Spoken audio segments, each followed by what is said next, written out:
What is up? What is up? What is up, my YouTube friends? I hope everybody is doing absolutely fantastic, and hopefully you can actually hear me. We are going off without a hitch, because that is the only real way that we like to go off when we get on here and clown around and have a good time. I hope everyone is having an absolutely awesome night. If you have any questions, there is an actual site that you can ask them to, because we are going to answer all of your live streaming questions tonight, or at least the ones that you put on the form. Now, for those of you who are wondering, we use the form specifically because we want to make sure that we answer every single question.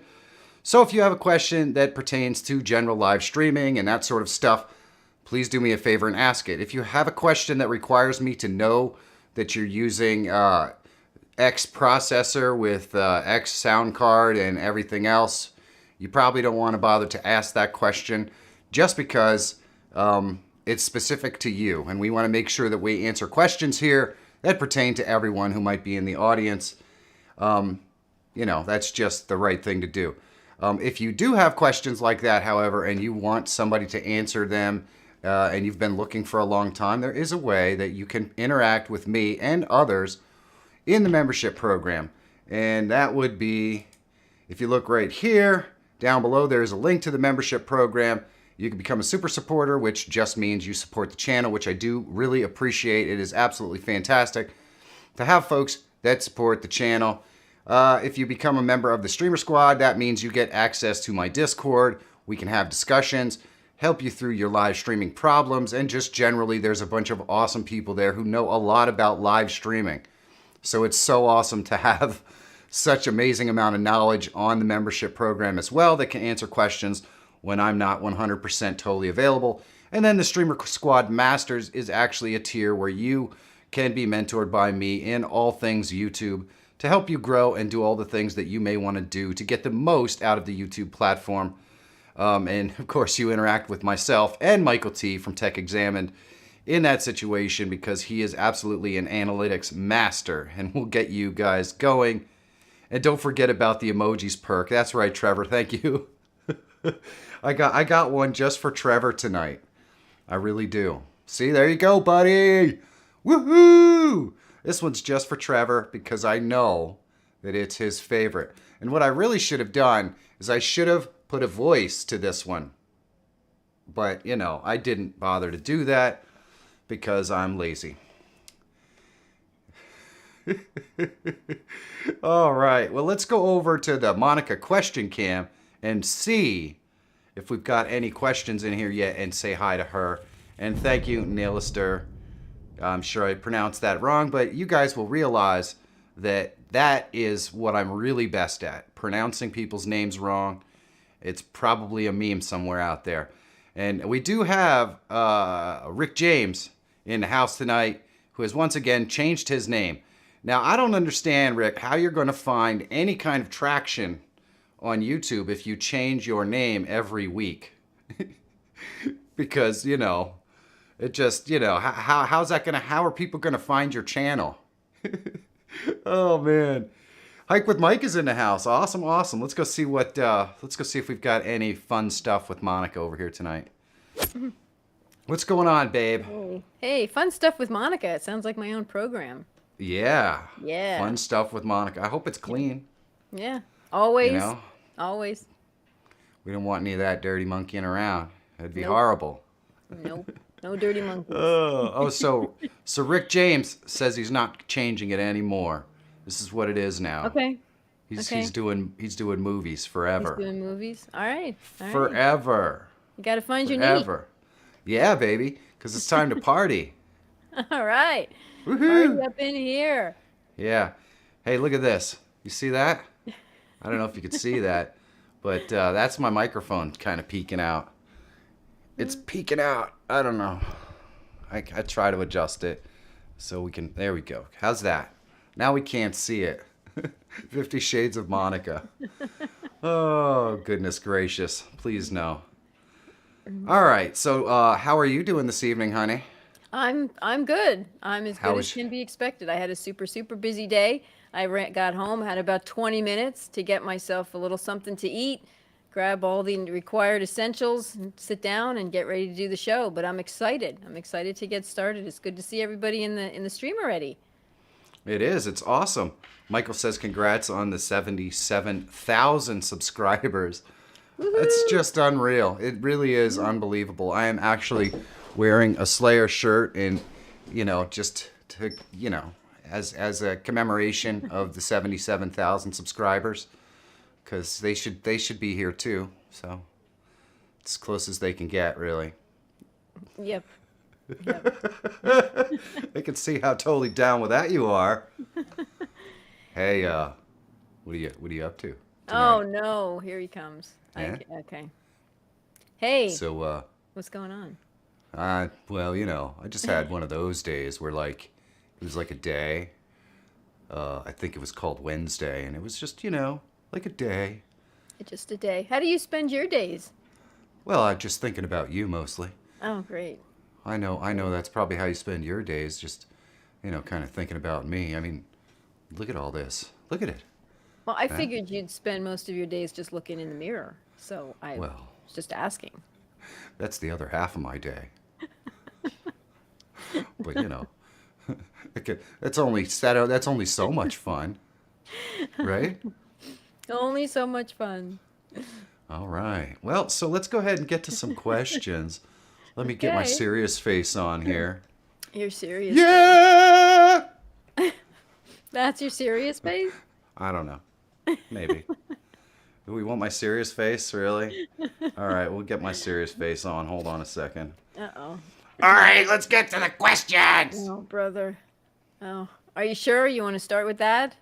Yes. All right. I'm ready. All right. Let's tackle these questions. Tackle these questions. We have 4 questions in the queue so far. First one comes from... 4 questions in the queue. First one comes from Steve's channel. Hello, Steve, and his channel. Ahoy. Ahoy. Not a pirate. Do Vikings say ahoy? I don't know. I don't think so. I could be wrong. This Viking does. Can't be wrong. Can't be wrong. Then yes, you say whatever. You just go with it. You go with whatever you want. Okay. We're going to help Steve's channel answer his question. He says, how do you make an animated like and sub button? All right. How do we actually do that? Well, let's go over here. Okay. We'll go over here to the main screen and we'll get unfaced so we can be serious. So how I make animated like and sub buttons is I use something called Envato Elements. And I go on there and I look for the animated like and sub packs that I load into my my source, which is whatever you happen to be using to edit. And you can create those and put them in your videos and stuff. Now, if you're going to use them on your live stream, it would just be a source. So you would basically download the pack, render out the animation, and add it as a source in your scene that you can click the on and off button, and it will show it and hide it, and you'll be all set. Now, if you're interested in checking out it's Envato Elements. If you're interested in checking out Envato Elements, there is a link in the description down below that you can check it out. It's like a monthly thing. When you get the elements, you can use them perpetually in any video that you want. They are available for commercial use and all that kind of stuff. So there you go. That's what I do.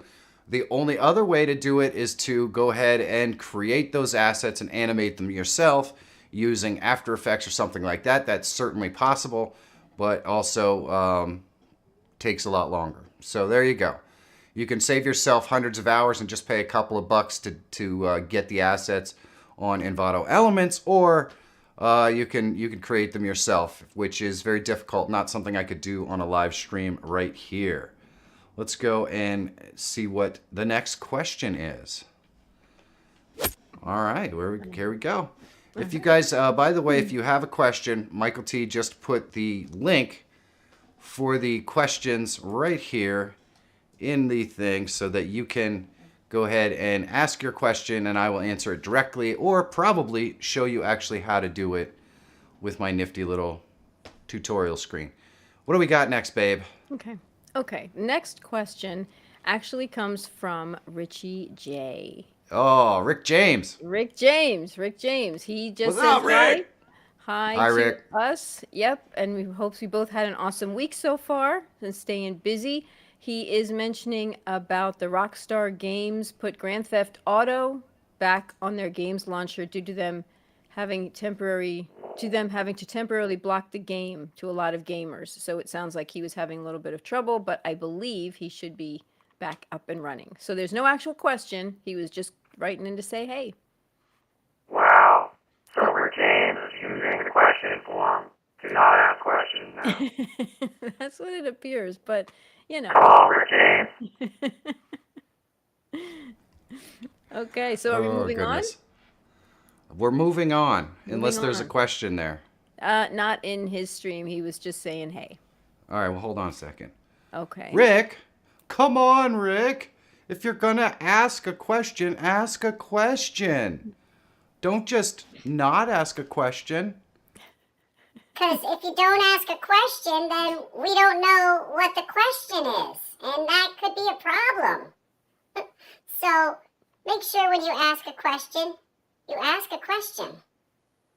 Okay? All right. Let's move on. All right, babe. Do we have another question? We have another question. We are doing question 3 of 6 right now. Lance Mechanic is asking, does Melon's shortcuts work with the Stream Deck? Let's see. Melon shortcuts will work with the Stream Deck. In fact, I have a whole massive number of shortcuts on my Stream Deck. And some of them, obviously, I didn't take into account what Melon's shortcuts buttons are doing. So if I press a button to put on one of the faces that I use or something like that, sometimes it just decides to change things in Melon. So you gotta kind of be a little bit cognizant of that. But overall, having the shortcuts there, I think, is really, really pretty fantastic. So there's that. Oh, man. And if you do have a question, by the way, go ahead and make sure that you leave it in the form. I can put the form link right here in the chat so that you guys can get to it. And let's go back over to Monica and we'll see if we got more questions. What's up, babe? You're ready to chill out right now? I'm totally ready. Man, my hair, chill. it just got a lot darker and stuff. Yeah, yeah. It seems to Yeah. be humid in here today. I mean, look It at does, it. so a little frizzy, but you know, Humidity This just stuff- crept in. stuff happens, man. I don't like to worry about it. It's like whatever. you know, Whatevs, man. I Whatevs. don't blame you. Yeah, well, who would? I never do anything, so I have nothing to be blamed for. Keep it safe. Keep it safe. Yeah, as long as I stay on my couch and just watch my TV, nothing can ever happen to me. You're And I think that's a good. good thing. Because who wants to experience all the scary stuff that's out there now, man?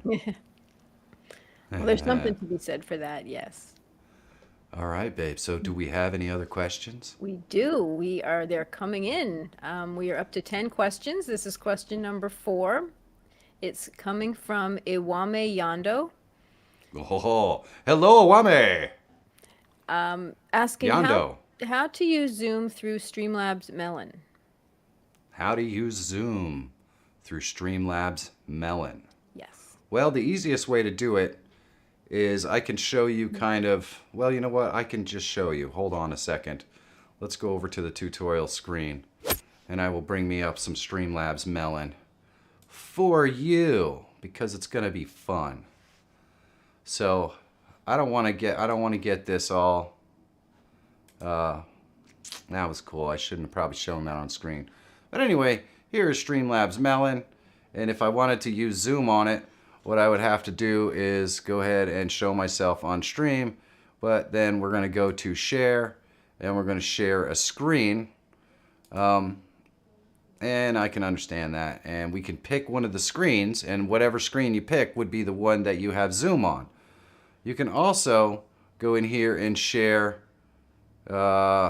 Where is it? There we go. You share a video or a background audio thing, but you know, you probably want to share a screen. If we go in here, we can actually physically share a window. So if I have Zoom open, which I can open Zoom, that's not a big problem. Well, it might be a problem. We'll see. Hopefully the computer doesn't actually crash. We'll see what happens. It's gonna be fun. I could just join a meeting, because that's always fun. But come on now. I can't join a meeting. But either way, you're gonna be able to see how this works. I could just go ahead and connect and share, and boom. So now when I go over to Melon, I could show it on the stream. Just keep in mind that I have to have this up in order for it to show. So, see what I'm talking about? So there we go. Now I just showed, or I'm just showing that. I can actually just maximize it and show it on the full screen. So there you go. That's how you could show Zoom in Streamlabs Melon. Pretty epic, huh? That's what I'm saying. I think that was pretty epic, don't you? Yeah. Oh, I think so. Let's go back over here and see if we got any more questions. So how do you like me now, babe? I'm looking pretty cool, huh? You look like a rock star producer or something like that. You know it. You know Yeah. it, man. Yeah. Yeah. It's all glittery over here too, you know, Here, right over here. Look at how glittery it is. What hair? Yeah, I got a lot of hair. It's a lot of hair. Yeah. All right, babe. Okay. Let's go. Back again. Next question. Okay. Are you done? Yep. Okay. Okay. Question. Are there any video tag generators you'd recommend for Twitch and YouTube SEO? Yes. Yes, there are. All right. So as far as video tag generators and that sort of stuff, there are two that I use to do my tag research. And you guys might find it difficult for me to be serious with that face on. So, it looks like George Lucas. Carl Whitman feels sorry. Witzman feels sorry for you, honey. So we can address that when we get back to you. I use two. I use Morning Fame, which is awesome. I don't know if there's a link in my description to that one. I also use TubeBuddy, which I'm going to be doing some videos on. In fact, a running question that we get all the time on this stream is, how do I get noticed on YouTube? How do I take my live streams? How do I get more people to watch them? All that kind of stuff. Those are questions that get asked all the time on my live stream. So I decided to do a video about it. And I'm just going to tell you right now, this video is not a short video. It's probably 20 minutes long, but it walks you through everything that you need to do to get your live streams noticed. And that's all the way from planning your live stream to your thumbnails and your SEO for your channel, all the way through the end process of what to do when the live stream is finished, so that you can generate more views for your next live stream. It's a really good video. A lot of people have been asking for this video, and that video is going to be available on my channel on Friday. So please be sure to check it out. Because if you ever wanted to know how to grow an audience on YouTube using live streaming and live streaming techniques, whether you're a game streamer or any other kind of streamer, well, that video is essentially going to lay it all out on Friday. So there you go. There you go. Let's go back over. So just in case you didn't get the answers to that, I use Morning Fame and I use TubeBuddy. Both of those have links in the description, I think. Definitely TubeBuddy does. I'm not sure if Morning Fame has a link down there, but it's an awesome program. If you don't know what it is, I probably ought to do a video showing it. The reason why I love Morning Fame so much is because it doesn't just do it for you. It actually helps you to understand the process by which your content gets served in YouTube. And that's such an important thing to understand when you're going to when you're gonna get more views, or when you want to get more views. So, all right, let's see what question we got next. All right, babe, do we have more questions? Yes, we have questions. Okay. All right. This is an easy one. No name, but it says, how did you make yourself into a cartoon? Oh, all right. Well, let's go over here and we'll check it out. Well, for those of you wondering how I made myself into this awesome cartoon, it's pretty simple. I use a program called Snapchat. It's right here. It has all kinds of different faces that you can use. And basically, once you have your camera set up in Snapchat, you could just go in here, go to video capture device, and then all I have to do is drop this down, select my snap camera, and bada bing, we are in. There we go. Wow. It's pretty simple stuff. If you want to know more about how to set it up and use it, you can click the link to the video that Tech Examined is going to drop into the chat any moment now, because he's really quick on this. I've actually done 2 videos on this. I have another one hopefully coming up soon that gets a little more in-depth and in detail on finding all of this sort of stuff and everything. Look at the little ear reflection. That's kind of weird. Oh, yep. But there you go. Hopefully that answers your question. And just in case you had more questions, there is the link. Michael T. from Tech Examined just dropped it into the chat, which probably, depending upon which side is on, is over there. So it's totally free, just in case you were wondering. So let's go over and see what Monica's got going on for us next. We do have another question. Are you ready for the question right away? I'm ready. Are you ready? Okay. This one, I'm going to pronounce it. I don't know if it's correct, so bear with me. I believe it's Acalyptos UC. Acalyptos. Hello, Acalyptos, and thank you for your question, if that How is can your I- real name. Well, how can I record my stream while I'm streaming without stressing my PC? I need it for editing it later. Aha. All right, so let's see here. So if you want to record your stream for editing later and you don't want to stress your computer, probably the best course of action is to get yourself something like a Camlink Pro. They're made by Elgato, I believe, is the Camlink Pro. And what it is it's a card that you put in your PC. And it has 4 different HDMI inputs to put 4 different inputs in there. So that means you can put like your Xbox, a TV, your camera, multiple cameras, whatever you want. But the beautiful thing about something like the Camlink Pro is that it actually has an onboard encoder for each input, which means that you can record all of each camera as it comes into the Camlink Pro, and while you're doing that, you can stream out live without all the encoding bogging down your computer. You can basically be in OBS, and your video card can handle the rest of the encoding, which means you're not going to have any problems. It also, Trevor just said the ATEM Extreme will do the same thing. And there you go. You can record all of them separately at the same time, which is freaking completely awesome. So there are a couple of solutions. I have experience with the Camlink. Trevor is very, very schooled in how this stuff works, and he has experience with the ATEM. He's actually talked about it with me over in the membership program quite a few times, and it seems like a really, really cool item that I have to get my hands on one. But there you go. I use 2 Camlink Pros in my stream PC. So there you go. Scammer Payback definitely has some experience with the Camlink Pros as well. It's a bit buggy sometimes, but with OBS, it's good. You know, the other thing that the Camlink Pro will do that I think is so cool is it allows you to use one camera in multiple instances. Instead of just one instance, because of the way that it works.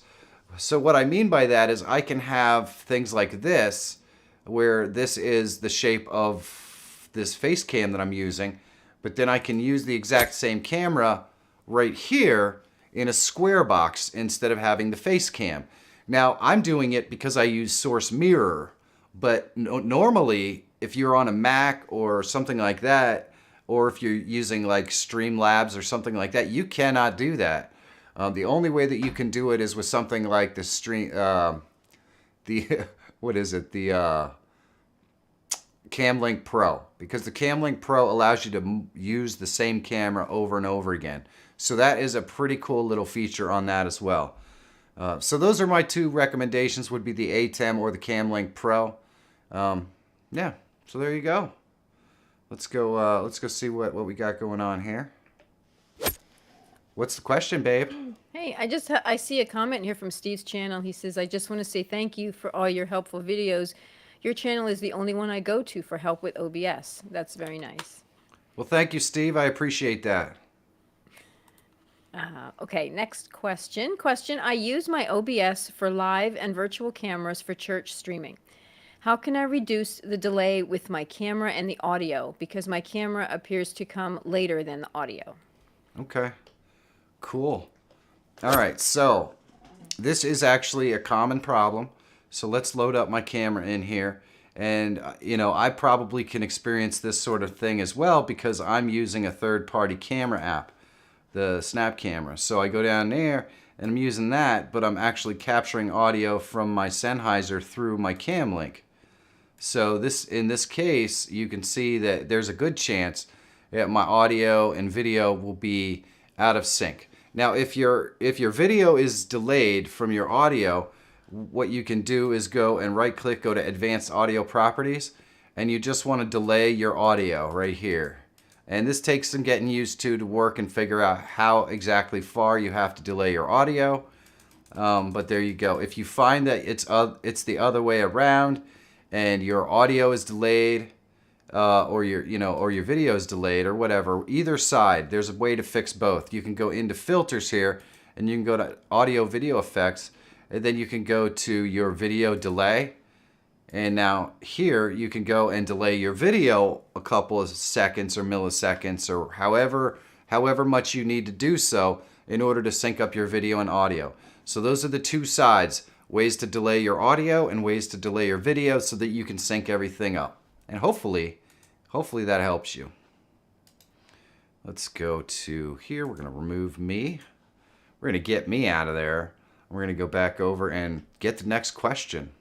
Okay. So how many questions are we on, baby? Where are we at with the question thing? 9 of 15. 9 of 15. We're knocking them out. We're doing pretty good. Yeah, we're doing pretty really good. good. Really good. You're doing a fine job. Well, thank you. So are you. Well, thank you. Okay, next question comes from Jessler Ferrick Roland. Well, hello, Jessler. Welcome to the stream. Question is, what microphone does Monica use? What microphone am I using? Oh, my goodness. Well, let's see here. Let's go over here to the tutorial screen. I don't know if I actually have the case here. Hold on a second. Just give me a quick moment. I believe I have the case here. I can show you. Oh. Yeah, this one right here. Yes, this is scintillating TV, isn't it? She is using... Let's go back to the main screen so I can actually show it to you. She is using this one right here. It is the Mayano AU-PM 500 microphone. It's a very nice microphone, actually. Michael, if you could do me a favor and drop the link for my microphone showdown, you'll have an opportunity to hear how this microphone sounds against other much more expensive microphones, and against other comparable ones like the AT2020 and some really expensive microphones like the Sennheiser that I use. And I think it sounds really pretty good. What? Yeah, it's the same mic. Nope, we're not giving them the wrong information. Let's go back into here. All right. Hey, what's up? Hey, what's going on? Nothing. Just waiting to right. ask the next question. Well, go ahead. Okay. Go Okay. ahead, man. I'm not growing hair here. You get Okay, the next question comes from Andy Hafler Hi, Andy. saying, Hello. can you Do you think attach he's related to that kid in that movie with the toys? Andy? No. Yeah, that's the one. Oh, that other Andy. Yes, that's the one. Yeah. Is he related to that guy? I don't think so. I don't think so. No. First name, that doesn't correlate. That's not how it works? No. Yeah. All right. No, I don't think so. What's the cat doing down there? Just Um, trying to collapse the universe? That is not the cat. Oh, is that Mina? It's that other person. Yes. Oh, Yes. all right. All Okay. right. Most of you guys probably don't know this, but I actually have kids, so there's that. There is that. Yes. There's that, yeah.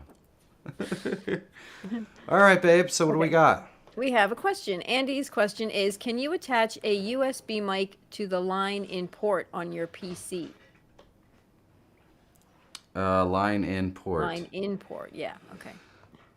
Hold on a second. Let's go out here. So usually a USB mic, and I don't physically have one here, but a USB mic will have a headphone jack that you can listen to it through. And I suppose if you had like a pass-through jack, you could probably pass it into the line-through jack into your computer. I'm not sure what sort of sound quality you'd actually get from that, if I'm being perfectly honest. Fight for Truth. Hello, and thank you for subscribing. If you're in the chat, please say hi.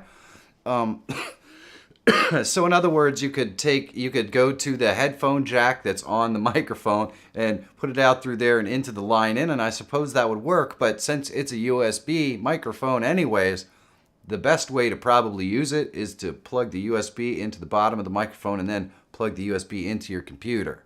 That would seem to me to be the best way. But if you wanted to use that kind of strange method with the line out and stuff, maybe you can get away with it. I just wouldn't be able to vouch for the actual I wouldn't be able to vouch for the actual quality that you're going to get. All right. But you know, I'm always all about workarounds. I'm the workaround master. I love to find ways to do things that you're not supposed to be able to do. And so, Andy, that question is right up my alley, because that would be the kind of thing I would be trying to figure out. That would be the kind of thing I'd be trying to figure out if there was a reason why I needed to do it. So there you go. All right, babe. You're looking Okay. mighty fine tonight. Well, thank you. How many questions do we got now? Questions. We are on 11 of 17. We're staying 11 up of pretty good. 17. Wow, we're really keeping up with this. Yeah. Nice. Yeah, we're doing really well. All right. Me and my bendy fingers.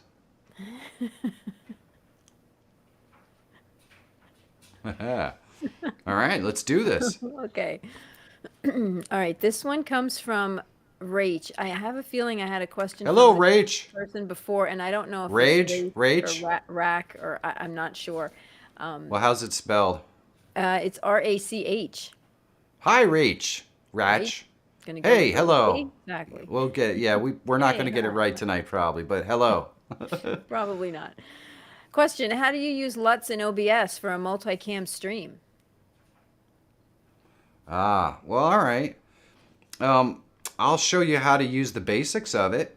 Let's go over here to the tutorial screen, and let me get rid of this green man face. And what I'm going to do is I'm going to go in here. So let's load up a camera. I keep removing the camera every time I load it up, which, you know, maybe not the smartest thing to do, but there you go. And that didn't work either, because that's the wrong camera. There we go. So if I wanted to do a LUT, I go into filters, and I believe it's going to be right in here. Audio movement. I might have to use a direct camera. I might not be able to use it. Oh, no, there it is. Apply LUT. All right, so here you're going to load up the LUT.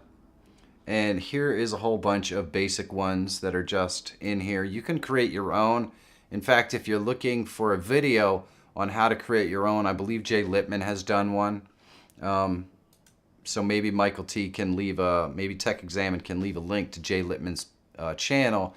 Pretty sure he's done a thing on how to actually create these LUTs. But this kind of tells you what they all do. You got the original and posterized and teal lows. Let's try this one. We're going to open it up. And you can see what this does. This changes the color balance on my thing. I can dial it back. I can dial it up. We can go in here and try some of the other ones. Try posterize. And there you go. So this is what a LUT can do. And you can create these. So if I have multiple cameras, all I have to do is apply whatever LUTs I want to each camera that I load in there. So we can isolate the reds. And actually that's kind of a really, really cool look. So let's leave that look right there. And then let's say I wanted to do another camera. Now I don't have another camera hooked up to this machine. So what we'll do is we'll go in and we're just going to add a media source as if it was a camera, because that seems like it's the easiest path to take to get to where we want to be at this moment in time. So I'm going to go into here and we'll go into here. And I'm just going to load up one of these scenes. Let's go with this one right here. And I'm going to loop it so we could see it. So let's just pretend this is another camera instead of a media source. And it's the same process. You're going to go into filters. You're going to apply a LUT. And then you're just going to go ahead here. And you're going to select your LUT. Let's do the teals again. And there we go. So now we have a LUT applied on this one. And we have a LUT applied on this one. And you can do this with as many scenes or assets, camera assets, or whatever as you want. And that actually looks really, really cool in my opinion. So there you go.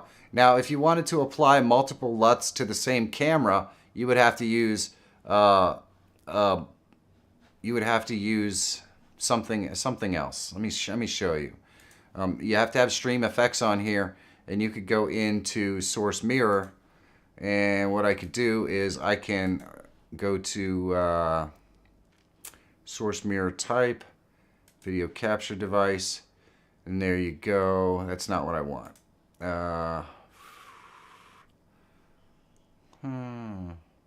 I may not be able to do it. I may not be able to actually do it on this. Nope, it doesn't look like I can do it. Source Mirror Scene, type. So, yeah, there is a way to do it. I'm just not going to be able to figure it out right now because I'm on the clock. But that's... Alright, cool. Cool. If you use Source Mirror, you're going to be able to apply different LUTs onto different scenes as well. I just was whipping through it, so it was a little difficult for me to figure that one out. But let's go over to the Monica question cam and get the next one. And it looks like Tech for Your Needs is in the house, which is awesome, man. It's good to see you. All right, babe. Yep. Okay, you ready? That was a good question. That was a new one. We haven't seen that one before. And not a lot of people understand that you can actually do LUTs on OBS. It's an awesome feature. What you got, babe? We actually have Captain Morgan in the house, and he has a question. Aye, Captain. He Welcome. asked, yes. How can I use Twitch stats to find a game with a high viewer count and low streamer count so I can increase my viewers' average? Well, all right. Let's go. I'm hoping that he actually watched my video today so he can see that the reality is that there's no way to do that. Even if you find games with a low streamer count, generally speaking, it's because nobody's watching those games. And you also have to always ask yourself, is this the game I'm going to want to be playing forever? I'm going to release a video, and I released a video today talking about the difference between Twitch and YouTube and where you probably should be streaming. You may want to check that out. But I'm also going to be releasing a video on Friday, which sole purpose is to help you find more viewers for your channel and your live stream. And it walks you through every single step of the process from creating the live stream to figuring out the SEO, the marketing, and everything that happens after the live stream. It is not a short video, but I made this specifically to answer the direct questions that I get on how to get more views and how to get more people on your live stream. So that one's out on Friday. The one that's out today, I also believe could probably help you, Captain Morgan, because it talks about the difference between how to get discovered, or how discovery works on Twitch and how discovery works on YouTube. And it will kind of explain to you, you did watch it. Okay. Well then, Friday, if you really want an answer to, okay, so I still want to stream on Twitch, it's where I want to be, Friday is going to give you the framework for how you can turn that into something that can get more views. You might not like the answer, but it is absolutely the right answer to how you're going to be able to get more views and more interaction on your live streams. So here on my channel, I can't always promise you that I'm going to give you the answer that you like, but I'll always at least give you the best answer that I know of, the one that may not be the easiest, but will most likely work. so there's that. There's that. Let's go see what else we got here. You're up, babe. Okay. Steve's channel has another question. How do you add sounds to your live stream? Example, like a dog barking. Aha. All right. Well, that's pretty easy, Steve. Was it Steve?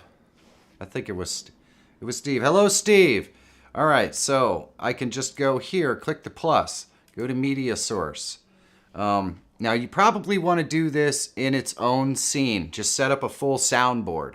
But for now, I'm just going to show you how to add the sounds. We're going to go to media source, and in this case, I have soundboard stuff already created. So I'm just going to put in the name of the sound I'm going to load in. We're going to go into browse. We're going to go here. I'm going to go into my soundboard. These are all sounds that I've already downloaded. And we're going to select the I'm ready sound. And we don't want to loop it. We do want the sound to restart when the playback source becomes active. What that means is, so every time I turn it on, it's going to play the sound. Now, there are bad things to this as well, which I'll show you in a second. Okay, and then we're going to click OK. And now you can see it playing the sound. We want to adjust the volume. This sound is super mega loud. So we just want to make sure that we're not blowing out people's eardrums when the sound plays. Now, you want to make sure that these are always off. Okay? I know that sounds weird, but you want to make sure that the sounds in your soundboard are always off. That should be their natural state. And I'll show you why. Let's create a second scene. Scene 2. Let's create another scene, scene 3. All right, and we're going to add scene 1 to each of these as our soundboard. Okay? So we're gonna just pretend that this is the soundboard here. We're gonna rename it NS-soundboard. All right, so that's our soundboard right there. And we're gonna add that scene to each of these so that our sound will play, all right? So now if we go in here and we set up a hotkey for this sound, that means when we hit that hotkey, it will play in either of these two scenes, right? Well, let me show you what happens if I leave this on. If I go into scene 2, it's automatically going to start playing as soon as I enter scene 2. And then if I go into scene 3, it's automatically going to start playing. Hey, Captain Morgan, thank you so much. Woo! Let's see if Captain Morgan left us a message. If I could find the right screen, baby. Oh yeah. Thanks for your time. I watch every video. Thank you, Captain Morgan. I am so glad to be able to help you. It means a lot. Oh yeah.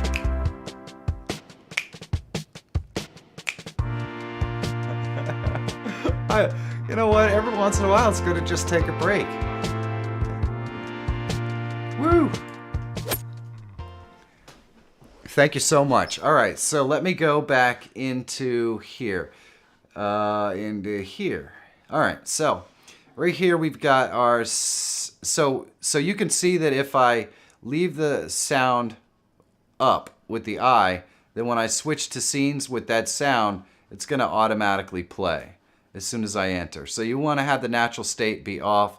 And then to set up your soundboard, you're just going to go into settings, hotkeys, and you're going to find your soundboard thing here. And you're going to set both the show and the hide, I'm ready, to some hotkey. They're both going to be the exact same hotkey.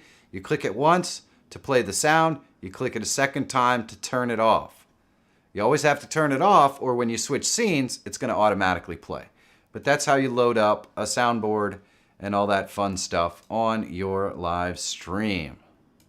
Woo! Pretty easy stuff. I actually am going to have another video coming up soon that is going to talk about more about nested scenes and stuff, because I don't think people understand how they work, and they're definitely things that people should be using a lot more. Let's go see what Monica's got going on. Okay. What's up, babe? Hey. How many are we on? Question here. Oh, I hope so. This is an interesting one. Does live streaming as a guest, as a creator, count towards watch hours? Okay. All right, so if you are a guest on someone else's live stream and they are streaming live on their channel, it does not count against watch time on your channel. It only counts for watch time on the channel that is doing the actual streaming. So I hope that answers your question. All right, let's see what we got next. Okay, next. Can you make a template of stream? Oh, can you make a template of streaming soon? Streaming soon. Huh. Well, let's see here. Let's go back into here. So there isn't really any way to create a specific template. However, I do have a video that's coming up in the next couple of weeks. It's already been done for a while. I just haven't released it yet, which walks you through setting up an entire stream structure. So that means creating a Be Right Back scene, creating a Started Soon scene with a countdown if you want one, creating an intermission scene, and then a main scene, and even a tutorial scene, and a stream has ended scene.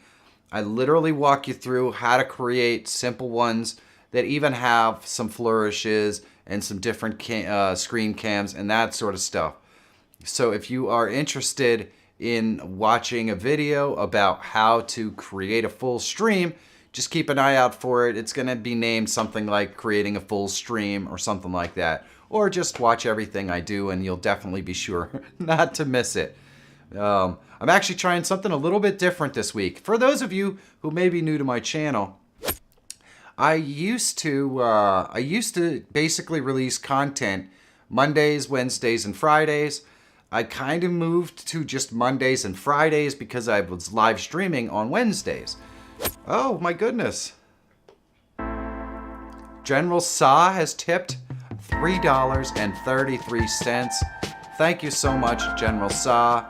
I'm going to see if we've got a message. It says, keep up the good job. I like the content and learn a lot from you. Thank you so much, General Sa. I guess it's General Sa. Thank you so much, man. I really do appreciate it. I really do. Plus, we get to jam a little bit.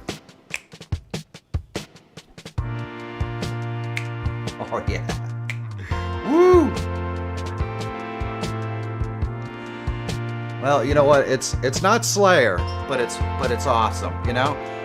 I like all kinds of music, you know what I'm saying? Woo! Thank you, General Sa. All right, babe. I was on a question. What was I saying there as that last rant was going?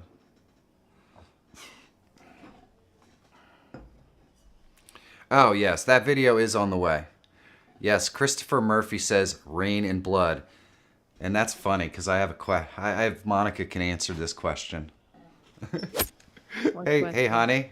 Yeah. What is the name of our Wi-Fi? Rain in Blood. What was the name of our old Wi-Fi? Oh, I don't remember, but it was another Slayer song. Yeah, it was Angel of Death, baby. Yeah, that's right. Angel of Death. How could I forget? How could I You forget? know, nobody's out sitting on the street going, damn, man, I got to connect to Angel of Death or Rain and Blood, you know, so I think it's kind of a deterrent as well. It is. It is. And, you know, I think I had told you this before, but your dad was over at the house a couple years ago and he had to connect to something and he pulls up these Wi-Fi's and he's like, Angel of Death. And I just laughed and I said, yeah, that's us. And he goes, that's you. And I said, yeah, that's us. So that was kind of fun. Oh, yeah. What are Woo! you doing? All right, baby. Do we have more Okay. questions? We do have more questions. We actually have a question here. Or do Hold we need on, some I'm singing? trying to pull it up. This one is from Scammer Payback. Hello, Scammer Payback! He's saying, thoughts on Camlink Pro with 4K cameras and slobs. I get terrible performance drops and had to switch to 1080 on a super fast PC.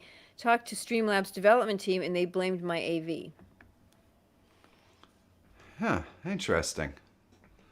Well, if we're being honest, Streamlabs is a pig. That's really the basis of it. Streamlabs is a program UI that's built on top of OBS. So basically, they took OBS, a very, very light, compact, and extremely efficient platform, and then they built a UI on top of it and added a whole bunch of stuff. And it runs not very efficiently and not very quickly. So chances are them saying it's your AV, which is not likely. Well, all right, let's just say for right now, I'm going to tell you right now, the company that produces the Camlink Pro, which is what you said you put in your machine, is the same company that produces Streamlabs. So if one is blaming the other, there's that. Mr. Fireslain, hello. Fire slaying. Nice. Oh, yeah. And Mr. Fire Slaying says, thanks for all the help, buddy. All the videos have helped me with my audio and switch to OBS from Streamlabs. Awesome decision. Sometimes OBS can be slightly buggy, but it takes up so much less of your channel resources or your computer resources. So you're going to be able to do and perform a whole lot more in OBS. I see Channing the Frog King asks which is better. For a new person, you're going to be able to easier set everything up in Streamlabs OBS, but you're going to eventually just go to OBS because you're going to get tired of how much it slows down your computer and everything else. So it's best to just start out in OBS and learn how it works. That would be my advice. OBS is a much lighter platform that doesn't tax your computer quite as much. And thank you so much to Mr. Fireslain. I do appreciate it. All right. For some reason, the music on that got jacked up. Are you guys able to actually hear me talk when that's on? I'm just wondering. Let me know in the comments if the music is too loud on that cutscene. Oh. Yes. LOL. That was tough. It was a bit loud. All right, let's go over and adjust it a little bit. I'm going to adjust the audio down here. I don't know why that went up, though. It's so weird.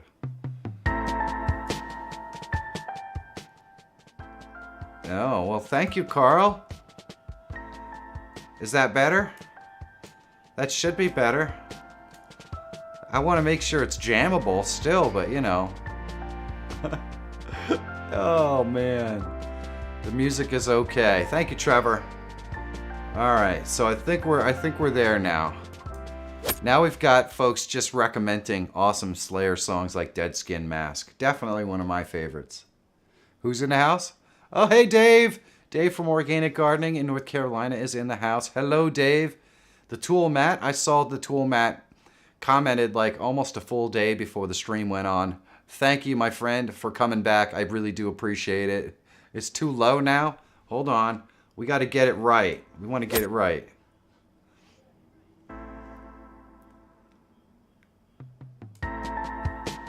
There we go. How's that? Is that better? That seems about right. All right. Let's go back and see what Monica's got going on here. All right, babe. What do you got? Okay, we have another question. First, a comment that says, "Love the channel. You should have more subs. Love from Italy." That's Well, very thank nice. you.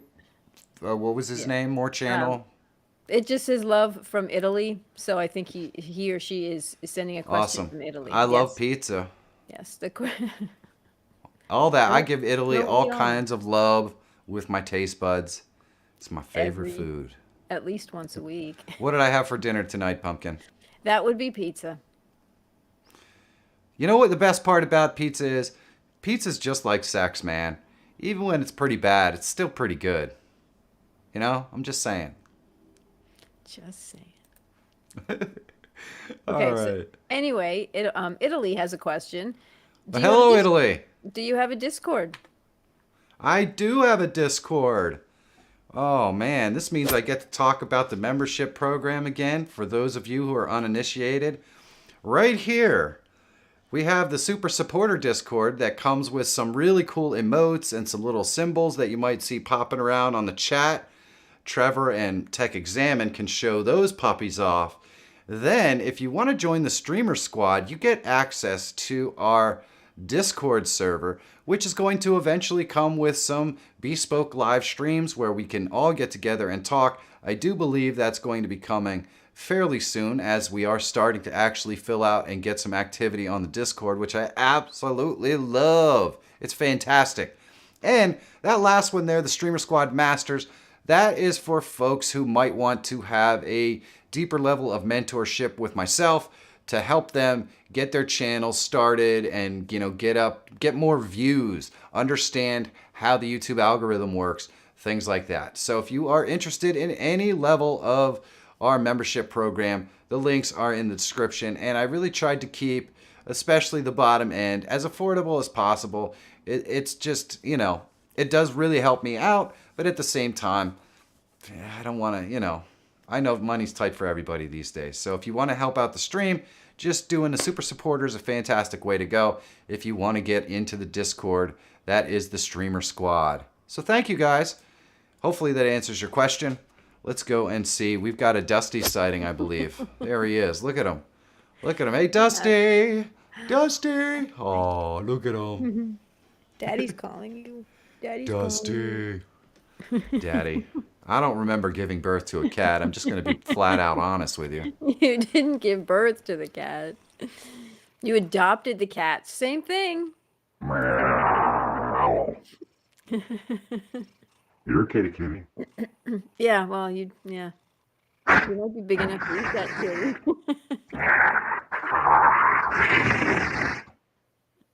He doesn't care. No, he Look doesn't. at him. He doesn't care. He doesn't care to watch the videos. He's not much of a video cat. Sorry. All right. Well, how many questions we got, baby? We're on 17 of 23, so we're still keeping up pretty well. Nice. This one is from Undercurve. What, undercurve? Undercurve. Mm-hmm. What's that mean? It means. There we go. Oh, wait a minute. Oh, look at you. You're so electric. Now touch It's a light electric. switch. Throw it. Throw it. It doesn't want to go. All right. All right, babe. So what does the undercurve have to say? And welcome, undercurve. It says, can you do a video on mini on-screen planet link to planet, as in plan hyphen it. And then she put in a link here to Planet Twitch chat game. I'm not quite sure what it means. Yeah, I don't know. I don't know what that means either. Yeah, can you do a I don't. video on mini Uh-oh. on-screen planet link to planet HTTPS, and then she put the link in there. Or Hold he, on, let or me she, put you sorry. up here, because we might have to go to the next question, because that one I'm not sure what's up, and my camera's goofy. So Uh-uh. go ahead and give me the next question there, babe, Question? while Okay. I reboot this. Okay. Next question just says, what do you think about vMix? VMIX? All right. Let's see here. Yeah, my microphone's still working. So you're Microphone's going to working. keep you on the screen for the moment, Great. and we are going to answer this. What do I think about vMix? I've used vMix in the past. I've messed around with it, but I cannot say that I'm a person who knows a whole lot about it. If I remember correctly, it used to be something that a lot of people would use specifically on Mac because it took up less resources than Streamlabs did. But I still recommend, if you're using a Mac to live stream, well, I mainly recommend that you get a PC. And if you cannot afford to get a PC, then OBS is going to be what you want to use in order to, let's make sure we're back here. OBS is going to be, there we go. OBS is going to be what you're going to want to use in order to get to what you want. Did he say V-necks? I don't know. Did I say V-necks? I killed the video. He did kill the video. Did you see that, Michael? He killed the video, man. It's ridiculous. That's all I'm saying, man. All right. So, how many questions we got? You. We are at, let's see, 19 of 23. 19 of 23. If you would like your questions answered, Stream Elements just put a handy link in that in the chat so that you can ask your questions. And she said V-mix. Yes, Yeah. she did not say V-neck. Yes. Sassy. Sassy Savage. Well, yeah, was questioning whether you said V-neck instead of V-mix. I said vMix. We could talk about V-necks if you like. Yeah, It's let's all a not do fashion that. choice. It is.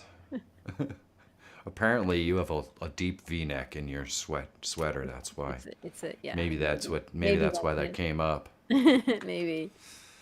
Yeah. Okay. So are Okay. you ready for the next question? I might be ready. Okay. Are you might ready? be ready. Well, are you ready or are you not ready? Or I'm am I gonna always get ready for battle. police? You're ready for battle. Okay. All right. We're asking the question. This Yes. question is from Sean. Hello, Sean. Welcome to the stream of death. Wait a minute now. This is going to change the whole tactic of the stream. The stream of death. Yes. When beginning my The live stream, I play an intro video. I set the video source and scene and called in intro. I can hear the audio in OBS, but no audio when reviewing the stream. I get no audio in the stream for the intro video. I tried with several videos with no luck. Any advice on setting up an audio stream for intros, videos, and sound bites? Yes, I have advice. I'll tell you exactly how to do it in visual format so that you can see. See. That's where you like sail and stuff. All right, let's do this. All right. So, let's say we have an intro scene here. Let's call this one intro so we don't mess it up and we know what it is. We'll name it intro. Boom. And I'm gonna load up my intro scene because it's gonna be fun.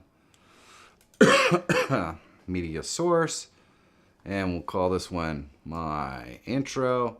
You always want to name your stuff because if you create complex scenes, trust me, your life is gonna suck if you don't. Let's see here. We're gonna go here, and let's see my current live streaming assets, and we're gonna go to my intro. We could do the countdown timer. We'll do the branding bumper though. Boom. We don't have to loop it. It's only going to play once. And you can see that we've got audio coming in right here. So right now, I don't have to do anything. It's set default. It will play on the stream. However, you can see this by going into advanced audio properties. If it's set to monitor off, that means I cannot hear it in my headphones or my speakers or wherever I have my audio playing through, but I can hear it on my stream. If I set it to monitor only, mute output, that means I can hear it in my headphones, but you cannot hear it in the audience out on the stream.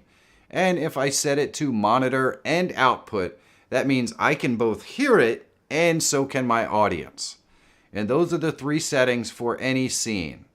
So let's set this to monitor off, which means it just goes to the stream. And if I set up my main scene, boom, can add a camera in there. Boom, boom. And there we go. So now we're going from our intro, and this is playing on the stream, and then we're going into our main scene. Boom.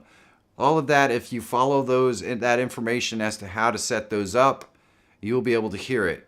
The only reason why you wouldn't be able to hear it is because there's something wrong with the video or something like that. But if you have it set up so that it's monitor off, your audience will still be able to hear it. And you can see it playing right here. So there you go. There's no more of a trick to it than that.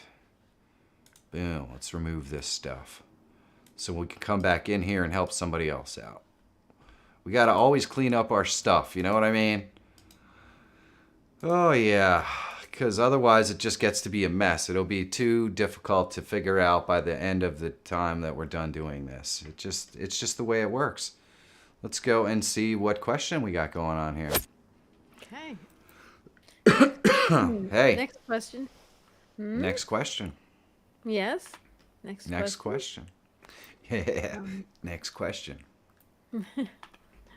Next Right? question comes from does not have a username. I tried using OBS. Well, to hello. live I don't have a stream- username. I tried using OBS to live stream on Facebook Live. I use a USB cable from my mixer to my laptop, but my audio during the live is very low and not coming out clear. What could be the problem? So he's using OBS to go to Facebook Live. Is that what the thing is? OBS, yes, OBS to live stream on Facebook Live. And he's using a mixer. USB cable from my mixer to my laptop. USB cable from the mixer to the laptop. And But we're the having audio some is weird low. connection problems with your camera now. You're getting all freezy, baby. Uh-oh. Now what? Oh, man. Rick James is going Z now or later. I can't figure it out, but one of those two. Rick, man, you can't leave us yet. It's only 9 o'clock. What are you, 90? Dude, even I can stay awake. Come on, man. Oh, man. All right. Let's see. Let's go back over here into the tutorial. All right. So, if you're using a mixer, that will come in. Let's say we're using a video capture device that is directly connected to our machine. In this case, I'm using a snap camera. If I don't have an audio device configured there, we would just go into an audio input capture, and right here is where you're going to drop down and select your mixer or something like that, right? So you're going to select your mixer, and it's going to add in this case, we'll just add the cam link. We're going to pretend it's a mixer.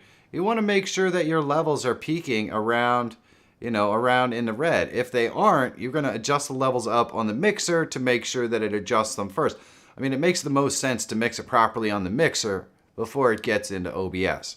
And then just make sure that in OBS, your levels are, in the yellow, generally speaking, is where you want to be. If you are not seeing levels like what you see here in OBS, then your stream is also going to be too quiet. Now, if you're having a situation where everything seems okay and you're still not getting it properly in Facebook, then it could be something with the compression or some kind of thing that Facebook is doing with it, which wouldn't be the first time. I've seen a lot of that happen, going to Zoom and stuff like that. But chances are, if you're getting this kind of audio level in here, you should be getting it on your stream as well. So that's kind of what you got to look out for. And hopefully, I don't have a whole heck of a lot of experience with external mixers. So hopefully, I'm on the right part on that. Actually, Trevor in the chat has much more experience with external mixers than I do. And there you go. It needs to be line leveled. And yeah, that's kind of what I'm talking about with you having to maybe bump it up a little bit on the mixer side. But just make sure that the levels in OBS are proper before you start going out to other things.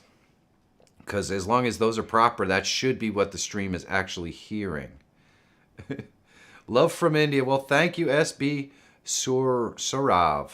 Yeah, I'm horrible with names. All right, babe. What do we got next? Okay, we have next as actually a question from Trevor. Hello, Trevor. What other YouTubers do you watch for inspiration for OBS stuff? Do you watch Scott Fichter, who does a lot of OBS stuff? I found your channel after watching his. Haha. My favorite ones, I watch Epos Vox. I watch Career Gaming, I think it is. I absolutely do watch Scott Fichter. He's freaking awesome. I think he found me when I was a tiny little channel. At the time, he might have had like 10 or 30,000 viewers, and I maybe had, I don't know, 3,000 or 4,000 viewers. And I was on that 3-day-a-week grind every single week, and he made a comment on my video that was always really cool. He seems like a fantastic guy. I can tell by watching his content that he is from the exact same background that I am. He has a technical background. He's probably worked desktop support or PC support or application support for a very large portion of his life, just like I did. You can kind of see it because we actually approach explanations and videos very similarly, just from years and years and years of dealing with customers on the phone about different technical issues with their computers. So I absolutely do love Scott Fichter. I also watch Nutty. I think he's freaking hilarious. I watch Alpha Gaming a lot. So those are the guys that I watch. And when I see, when I see content on their channel doing well, a lot of times I will do my own spin on the kind of things that they're talking about on their channel. Because when you're on YouTube, there is no purpose in reinventing the wheel. If people have an interest in a specific subject, there's no reason why I can't do a video on the same subject to generate views on my channel and help my audience. That's the beautiful thing about something like YouTube. Everyone is going to explain things in a different way, and the way that Scott or Alpha Gaming or Epos Vox might explain it may be more difficult for some people to understand than the way that I explain it. And that could be the same in reverse. The way that I explain it might not make sense to some people, whereas Epos Vox or Nutty might explain it in a way that they understand. And that's why we can all do very similar content and not really infringe on what the other person is doing. I think they're all really cool folks. So there you go. All right. Thank you for the question. I do appreciate it, Trevor. Yes. Trevor watches a lot of those himself, he says. Oh, okay, good. Hey, there he is. There he is. Dusty. There he is. Okay, we have another question from Steve's channel saying, is there a way Steve's channel, hello. Is there a way to make your comments pop up in stream, like in StreamYard? Yes, there absolutely is a way to make your comments pop up in stream, just like this. There we go. Toolman says, I have a lot of research to do. I have no idea what Twitch is. Well, Twitch, my friend, is just a live streaming platform. It doesn't give you the ability to create videos. It's just live streaming. And most of it, the popular content on Twitch, is all gaming. So if you're not very interested in game streams, you're probably not going to have much interest in Twitch anyways. Oh, my wife is being attacked by the kitty. So as you can see, I can do things like this. Whitefire Kingdom says, I was in the same situation before I started streaming. So if you guys are interested in knowing how I do that, I will show you the program here over on the tutorial screen. It is this program right here. This was created by a developer out there who just wanted to give free tools to the development community. He does an absolutely awesome job. His name is Zach. He's actually popped into our stream on rare occasions every once in a while. If you're interested in checking out the video that shows you exactly how to do it, Tech Examine will drop the link in the description or in the chat right there, so you can go check it out. It's really easy to do. It works on Twitch, it works on YouTube, and it works on your personal Facebook page. I don't believe it works in Facebook groups and things like that if you're streaming to those, but it does work on your personal Facebook page. So there you go if you're interested, and I'm just waiting for Michael to drop that link in there. Drop it like it's hot. I know you can do it, brother. You could drop the link. Let's see. Who's gonna find it first? Who's gonna find the link first? Oh, I found it. Can I get it in there? Here is the link to that video. Oh, he beat me to it. Doggone it. I almost had it. Oh, goodness. I started using StreamYard until then. Well, there you go, White Fire Dragon. That will get you right there on the path of awesomeness. And I can even do it on this page. See, look at this. Hinch-a-Geek says, I love your videos. You have helped me a lot in my YouTube and Twitch channel. Well, thank you so much, man. I really do appreciate all the kind words. You guys are absolutely friggin' amazing. Let's go see if we've got any other questions. Did you post the wrong one? Did I post the wrong one? Well, Tech Examines wrote you posted the non-Twidget one. I don't know what that means. Oh. I thought I posted the Twidget one. That was the Twidget one. I'm pretty sure that was the most updated one. Michael posted the wrong one. Look at that. I win. I had him under all that pressure. He's like Tony Romo, man. He folds under pressure. Oh, whoa. He folds under pressure. He just can't get the job done. When the pressure is on, he folds under the pressure. Michael, if you could do me a favor and post the right link in there, just in case. I'll post it again for you right there. Boom. And you know what? I want to take care of something else real quick here, if I could. Just a little bit of house cleaning. Because we don't see I don't see Dad Wars in here yet, but I do like to have an extra moderator or two around just in case. So there you go, Trevor. Thank you so much for hanging out so much and being a trusted member of the community. It means a lot. What you got, babe? How many questions do we have? We're on 22 of 29. Awesome. This one does not have a username, but the question is, what are your thoughts on the recent allegations against Streamlabs for stealing content and ideas from several companies recently, as well as OBS having asked them not to use the OBS name? I had a feeling this might actually come up. So let's go over here. What are my opinions? Well, for those of you who are not aware of what happened, so a company on Twitter dropped basically a picture of their product information page right alongside of basically a newly launched Streamlabs product that basically what the product does is it takes the stream from your Xbox and allows you to add overlays and all that stuff and then streams it out to Twitch or YouTube or whatever. And so basically, what Streamlabs did is stole this product and then stole the actual advertisement page for the product. Not just the page, but actually like the the little things down at the bottom where where people wrote in and said, "Hey, I really love your product to help me do." They stole that stuff too, and they had it on their own page. So if you don't know how that went down, that's why people are really, really upset with Streamlabs, and it's not just that. It's the fact that Streamlabs kept OBS in the Streamlabs name, even though when they asked OBS if they could do it, OBS said we would really prefer if you didn't. They didn't care. They did it anyways, and then they trademarked it. So there's like a history of some really bad or some really shady business decisions on Streamlabs' part. Now, for me, I think this says something in a more broad term to influencers like myself and for all of you who are interested in inevitably being influencers on YouTube or on Twitch or wherever, that it's not just the companies that need to be concerned about people like me going off the rails on Twitter and saying something really stupid.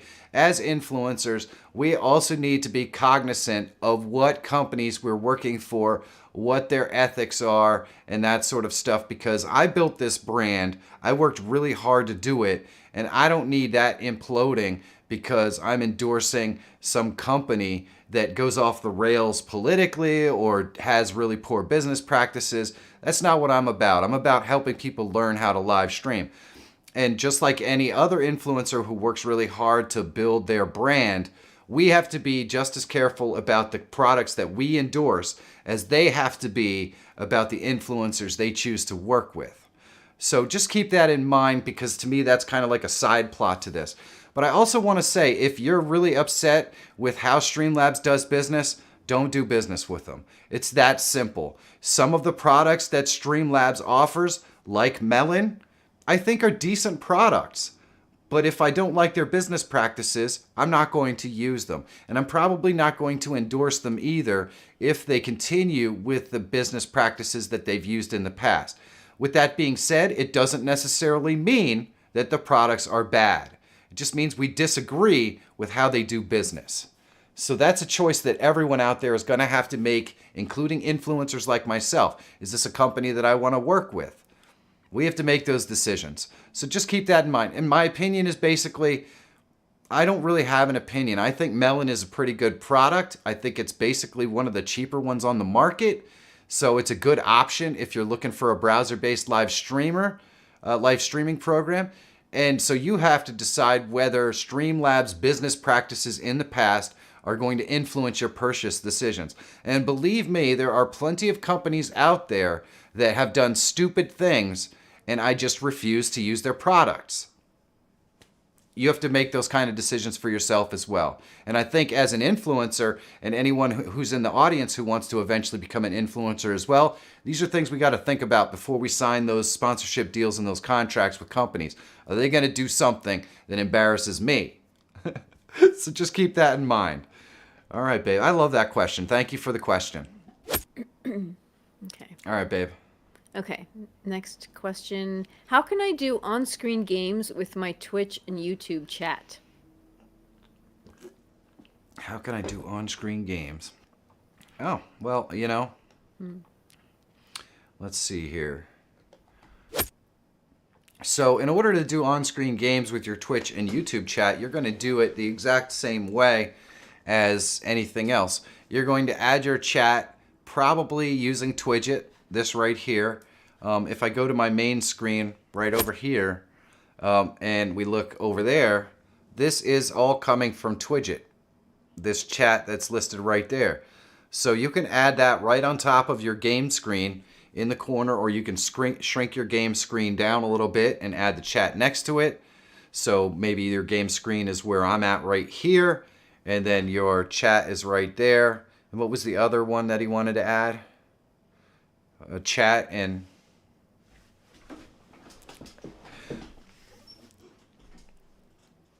Yeah, so this one right here, if I was streaming to Twitch and YouTube, this would show both chats. And we just left a link to this product in the description. It's totally free if you want to check it out. Right there, I just dropped the link again into the comments section. So that's the video that you want to check out if you want to put a chat overlay like the one you see here into your thing. And this will also link up to any programs that you're using. So if you're streaming to YouTube and Twitch at the same time, it will also display your chat for both right there. Pretty awesome program. It also does Facebook, but just Facebook, your channel, not Facebook groups and things like that. Woohoo! What you got, babe? What question are we on? We are on 25 of 30.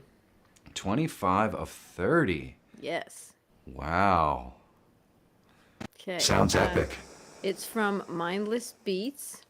Ooh, look at you. Mindless beats, huh? Nice. Mindless Beats. Those are the Okay, best what- kind. What would be a good pre-built PC to buy? Whew. All right. So there are a bunch of companies out there that sell pre-built PCs. And I am not exactly the best person to ask this question, if I'm being perfectly honest with you, because I have always built my own stuff. The reason why I do that is the same reason why people buy a Mac. They buy a Mac because it's going to be relevantly useful a lot longer than any PC.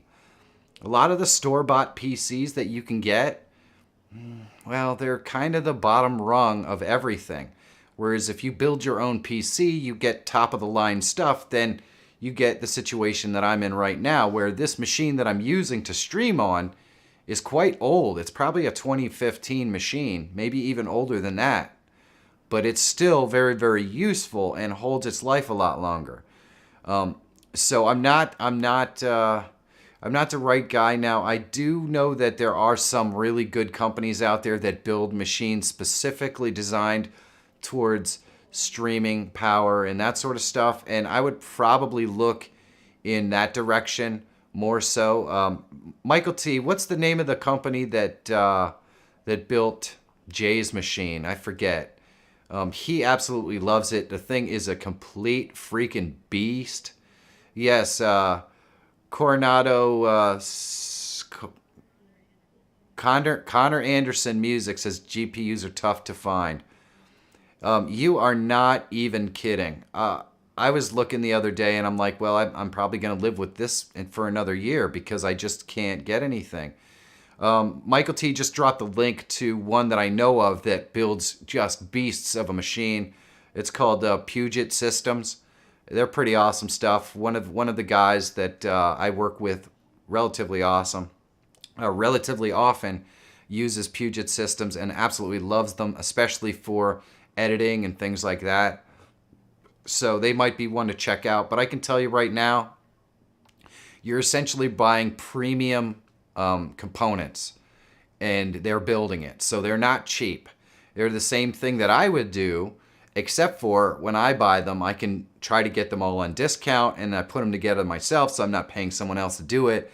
So it doesn't quite kill my budget as much as buying a ready, set, go machine from a company.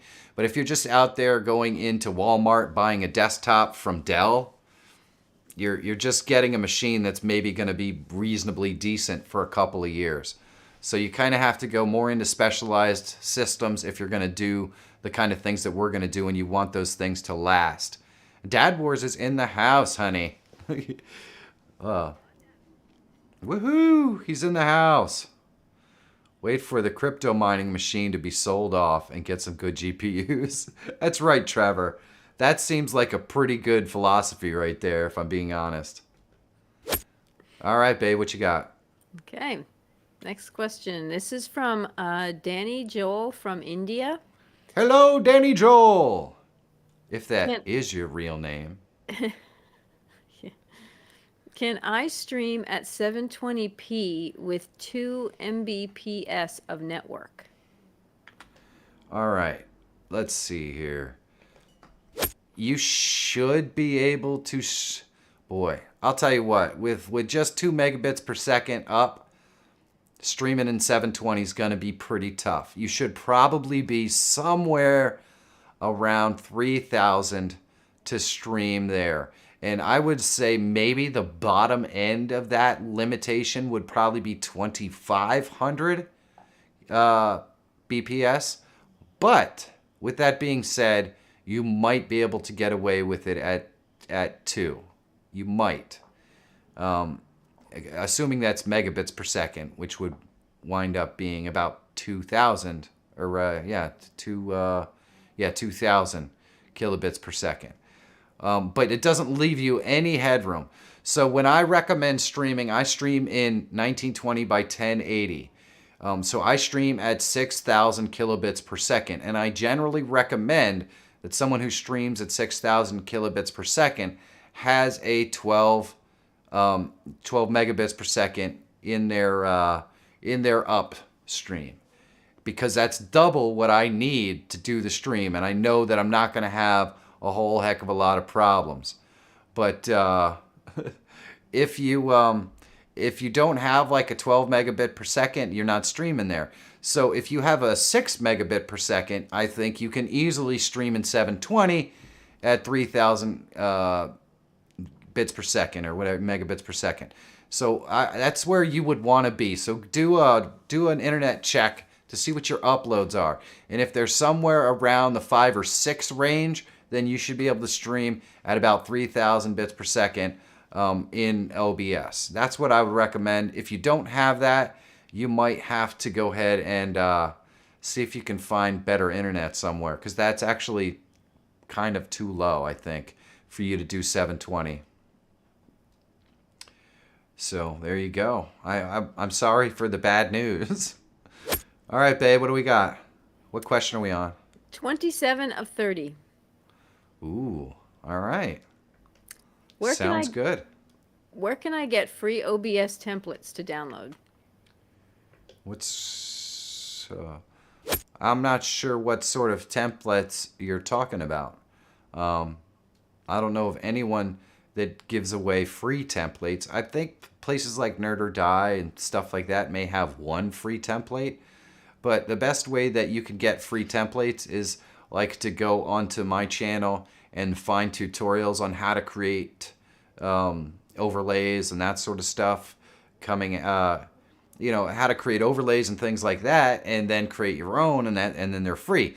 By the way, I get always people ask questions about this overlay right here. If you want to know how to create it, I did a video on it coming up soon.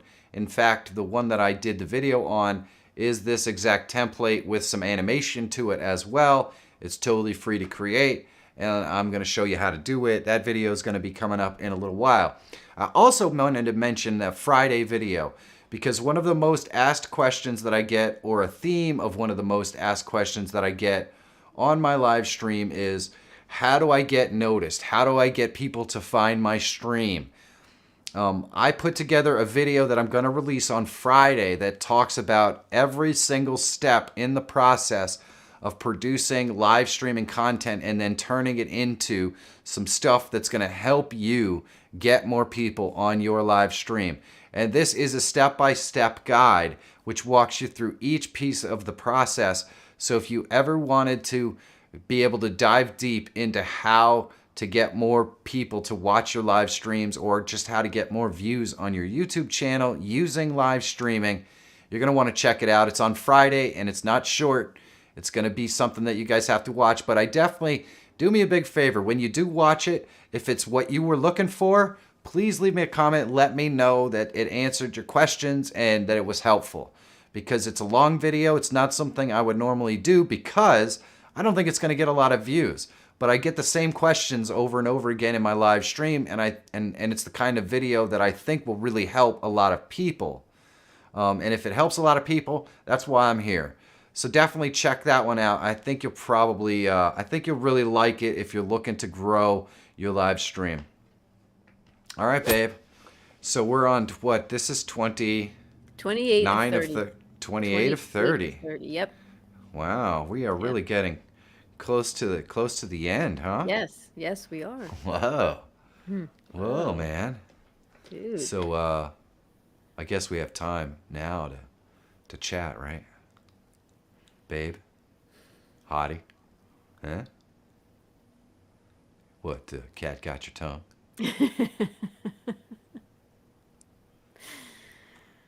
Are you just dumbfounded at this beauty? I did not expect to see you again today. Well, why not, man? I know it's shocking, but, it's okay. I know. We could just get together later, man. Ew, you're creeping me out. What? Me? Creepy? Yes, you. Shh, come Yes, on. you. Come on, babe. It'll be fun. Maybe, you know what? The second Tuesday of next week, I'm free. Man, it's like you think I haven't heard that one already. Okay, the second Wednesday of next week? Oh, all right. Huh. Okay. Okay. Okay, that coffee shop on the corner, just go there and wait. And if I'm not there, just wait longer. All right. It's a date. Okay. Sweet. Hey. All right. So we have more questions. What's We up, have- Fiveable? Now we're on 28 of Oh, 31. Fiveable Another wants to question. know why Monica doesn't ever get to do cool faces. Tell him the story, honey. I don't know. I want to do cool faces. I have to get another laptop. Is that the answer? That is the answer. Okay. using a I was right. Monica's streaming right now on a 2015 MacBook that just can't do it. Hopefully, early next year or by the end of this year, we will have some new equipment for her, and she will hopefully be able to do all of the cool stuff that I can do on here. And because she's on a Mac.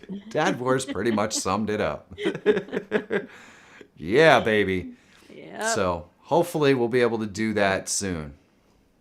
Yes, yes. I'm looking forward to messing around with it myself. So we shall see. Yes, we shall. Yes, we shall. All right, babe. So what do we got for question 29? Okay, 28. 28. Sorry. 28 of 31, because now another question came in. But this one is exactly what we're talking about now. It says, how do you make yourself look like a cartoon character, just like in your thumbnail? So the one you just did. They're asking about that one. Just like in my thumbnail. All right. Yep. Well, I'm going to show you guys here. We're going to come over here. And all I do is I think really hard. Really. And then I just bear down and there we go. Huh? Yeah. That works every time. As long as I don't poop myself. But, it happens. It happens. All right. I'm just playing. Let's show you how to do it. What's up, Nathan? Nathan from Nerd or Die in the house. How are you doing? How did I land such a lovely wife? I make her laugh, brother. That's really, honest to God, the only thing. Because look at this, right? You know what I'm saying? You've all seen this. It's not this. I can promise you that. It's that I make her laugh. We have the same sense of humor. All right, so if I go over here, I am using a program called Snap Camera. It is right here. You can go through and select a whole bunch of different faces. And then when I put those faces into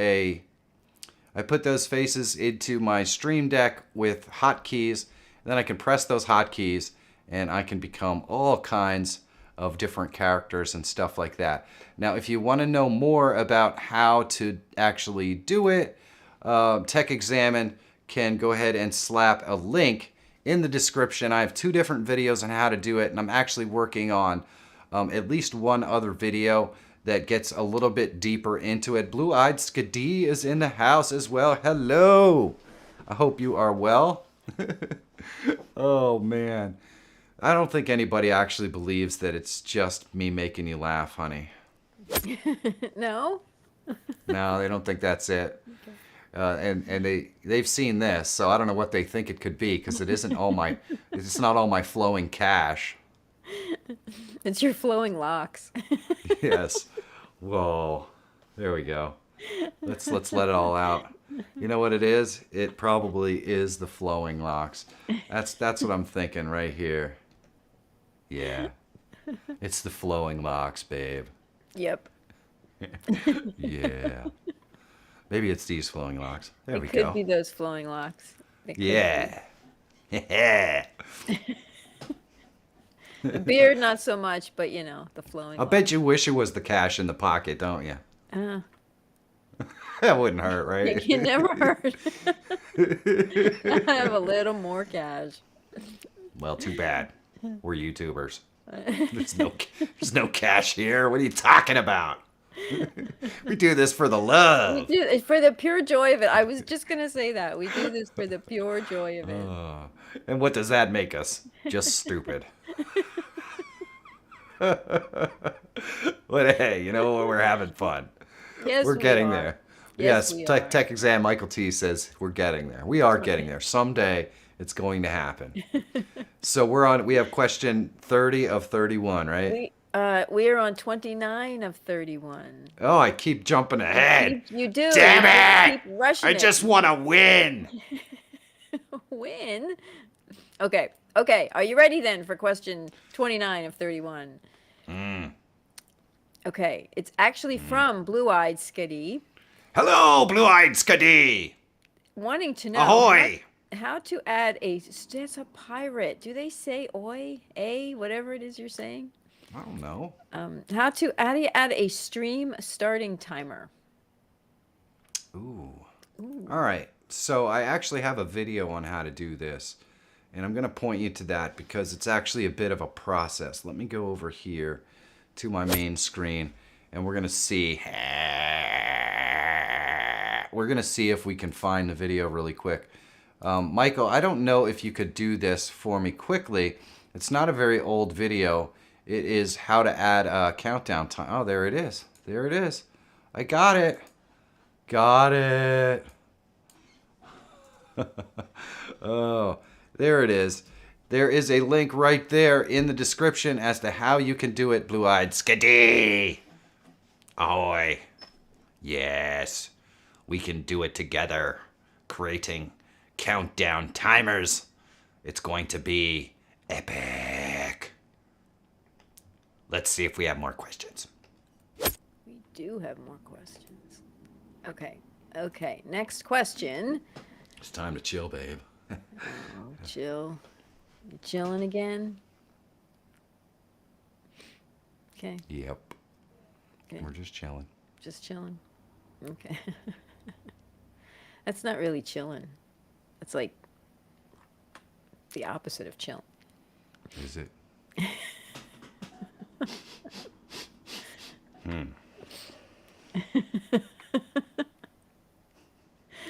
Well, hello. Yeah. All right. We have more questions? Are you finished? We're on 30 of 32. Wow. They just keep rolling in. They do. They keep rolling in. Number 30. Okay, I have about 800 images in my source. How can I make folders? Aha. We can do that. All right. Let's go over here to the tutorial page. And we're going to... Hey, there I am. Oh, I'm such a donkey. Let's just clown around for a while. All right, so if I create, I can add sources in here till the cows come home. Let's add some sources, and boom, we're gonna loop this so it's still there, and we can add more sources. Boom, boom, boom. Da, da, da, da, da. Can you see this properly? I think you can. I'm not in the way. All right. And we have to loop these because they're short clips. So now we've got, let's say we wanted to make these two sources. We can just select this one and this one. Right click. And then you want to just go into, let's see. There is a thing. Order transform. There used to be a group. Did they remove the group? They might have removed the group. That's really fascinating. There used to be a thing where you could add... Oh, there it is. Group selected items. Duh. Duh. All right. And then you just go ahead and you could put... If these are images, M-A-G-E-S. There we go. So now, if I just go like this, I don't have to look at them. But if I'm going through the different images or whatever, I could just bring it up. And I can hide and show them. Just like that. There we go. So that is how you're going to create folders. You just right click and you go up and you group or ungroup them. And I can go and name it and all that kind of stuff. So hopefully that answers your question. And you know, there's another thing you could do here too. If you don't have a whole too many, but you just want to be able to differentiate them, you could go in here and you could go and you can, where is it? You can actually change the colors. Here it is, set color. So I could change the colors so that I can easily tell the difference between each source. So there we go. So that makes it a whole heck of a lot easier to see as well.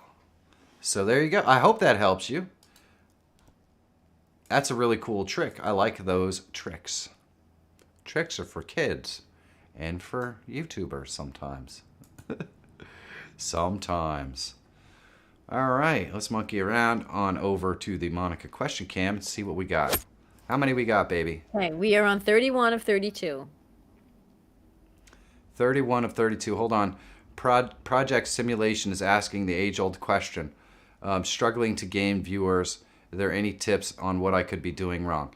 Project Simulation, I'm putting out a video on Friday that walks you through literally step by step how to go about finding ways to get more viewers using live content and stuff like that. I do not expect this video to be very popular, but I get this question all the time. So I want to let everyone in the live stream know that the video that they are looking for to help them is coming out on Friday. It is not a short video, which is why most people don't do content like this.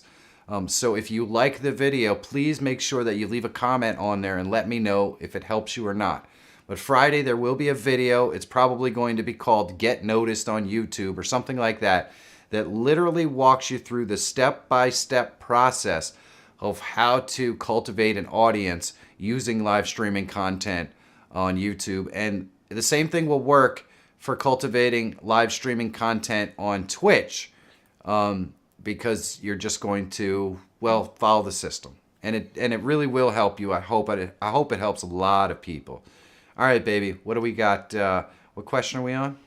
We are on 31 of 33. Oh, We're always wow. 2 questions behind. We're always 2 questions away. 2 questions. I know. Okay, this one, I'm going to try my best, so hopefully you can understand this. It says, streaming with multiple users, using Zoom, like the platform, for accessing the hosts, and Streamlabs OBS, like the streaming tools, YouTube, the channel, I guess that means on YouTube. What is the best plugin to route audio on the best way? I'm actually frustrated with virtual cable plugin. Awesome. That makes sense? Yes, it totally makes sense.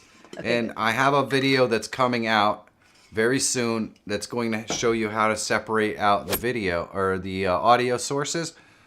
But let me see if I can show you. Let me see if I can show you how it works.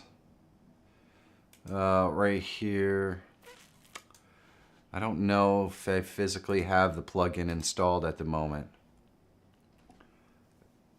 I do. There it is. All right. So we're gonna remove. I have a video coming out on exactly how to do this. So let's say I wanted to have my microphone in here as a separate audio source. Let's say I was playing music on the stream, so I wanted to have Spotify in here as a separate audio source. And then I've got Monica coming in through Restream, and I wanted to have that as a separate audio source. So what I could do is I could click this button. I could go up to my audio application capture, which you won't have because this is a plugin that I'm going to show you guys how to set up. I can capture a specific window, or I can capture foreground window with a hotkey. We're going to capture a specific window. Let's say I wanted to capture Monica's audio. Well, she's on a Chrome tab right here. Let's see, Chrome right here, Restream. So I can capture Monica's audio right there. And if you have a situation where the title changes because it's a music thing or whatever, you can change that up right here. And then I could click OK. And now if you talk, honey, there you go. You could see Monica's audio coming through, although you can't see her. Now I can literally get all the different audio sources in here separately and adjust their volume like this. So if I wanted to add Zoom, I just go in here, I go to Audio Application Capture, I would obviously name it Zoom, and then I would go in here, drop this down, find my Zoom window, I'm capturing the Zoom audio. I don't have a video on it yet, the video is coming in the next week or so, hopefully. And I think it's going to help a lot of people out. So just keep an eye out for that window or for that video. It's going to be called How to Separate Your Audio Individually or something like that. It's going to be an awesome video. I'm so looking forward to it. Yeah, it's going to be a really good one. So many people want to know how to separate their audio out. And I just showed you how it works. I'm going to show you how to install the plugin and how to get it all running in the video, hopefully next week. I hope. Sorry you have to wait, but, you know, good things come to those that wait. All right, babe, what question are we on? We are on 32 of 33. Oh my gosh, we're one away. We're one away. Seems hard to believe. I know. Go ahead. I know, so fast. This one is from Nonfiction. Hello, nonfiction.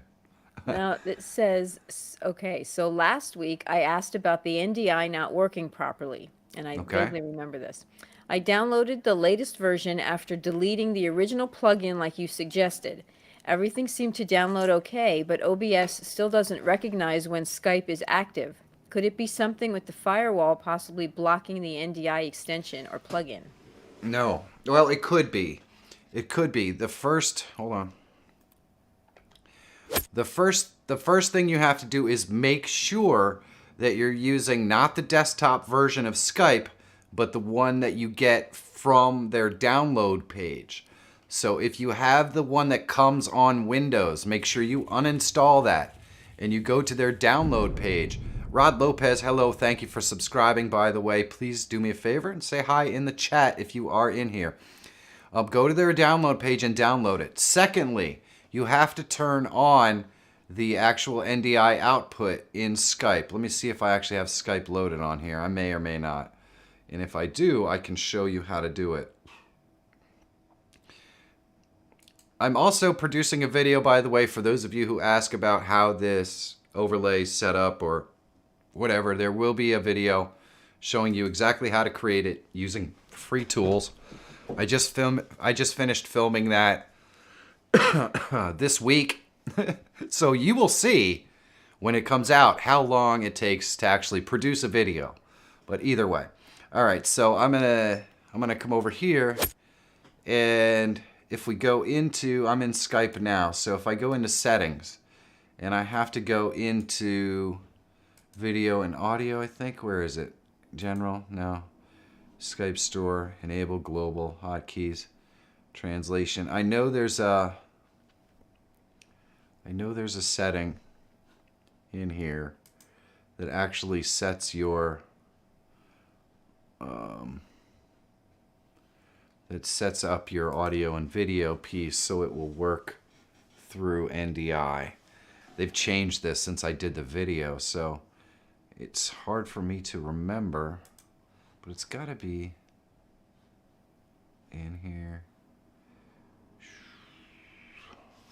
There is a setting in here somewhere, and this might not be the actual settings location that I'm looking for. It seems like it is. This seems like where it would be. Photo, email, birthday, your account.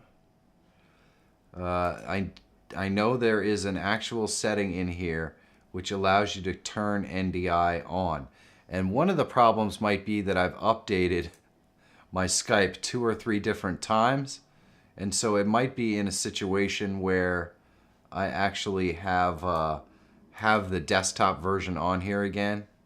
So I might be able, I might be in a situation similar to yours where the NDI thing is not turned on. But I know there's a way to turn it on. And then when you're physically in your call, you're going to see a little icon up in the top corner that has a red dot. And if that red dot is on, it means that it's broadcasting the NDI stuff. If you don't see that, you got to go through and find the switch to turn NDI on in Skype. So hopefully that answers your question. I wish I could have found the actual setting, but sometimes these things happen. Yes, absolutely. It's only on the desktop app, and that's why it might not be on mine, because I probably updated Windows at some point and it went and removed the desktop ad and put the regular one on. So I would have to go in and uninstall the one that comes with Windows, and go out and get the physical desktop app, and then it'll be there. It's buried in there. Yeah, so Dad Wars has seen it as well. Yeah, in the account in advanced settings. So it's in there somewhere. It's in there somewhere. I still have Zoom open too. It's a miracle this machine is still running. It truly is. It's a miracle the machine is still running. Let's go and see what, I guess this would be question 32 of 33. It's question 33 of 36.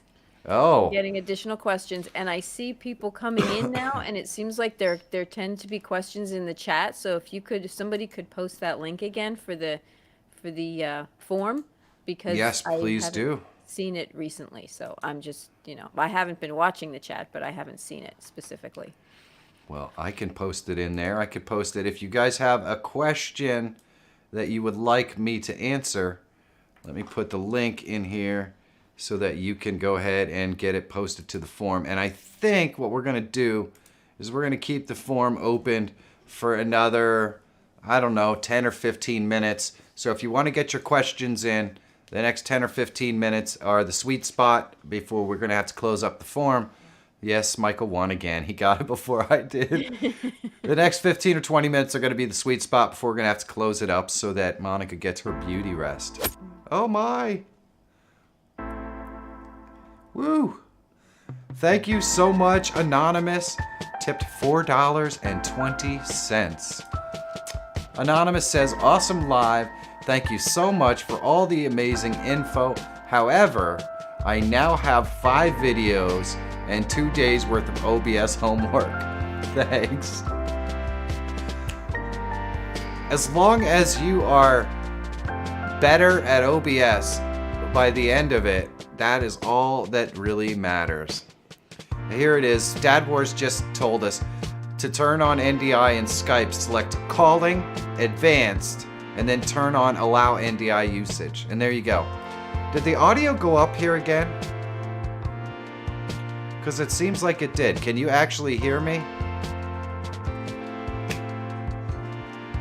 Oh, yeah. It's good. All right, cool.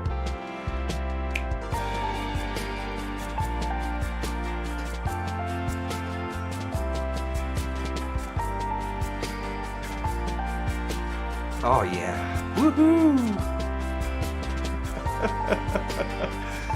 I have too much fun here. Thank you so much, Anonymous. I really do appreciate it. You guys are the freaking best. That's all I can say. I love you. Let's go and see where we're at.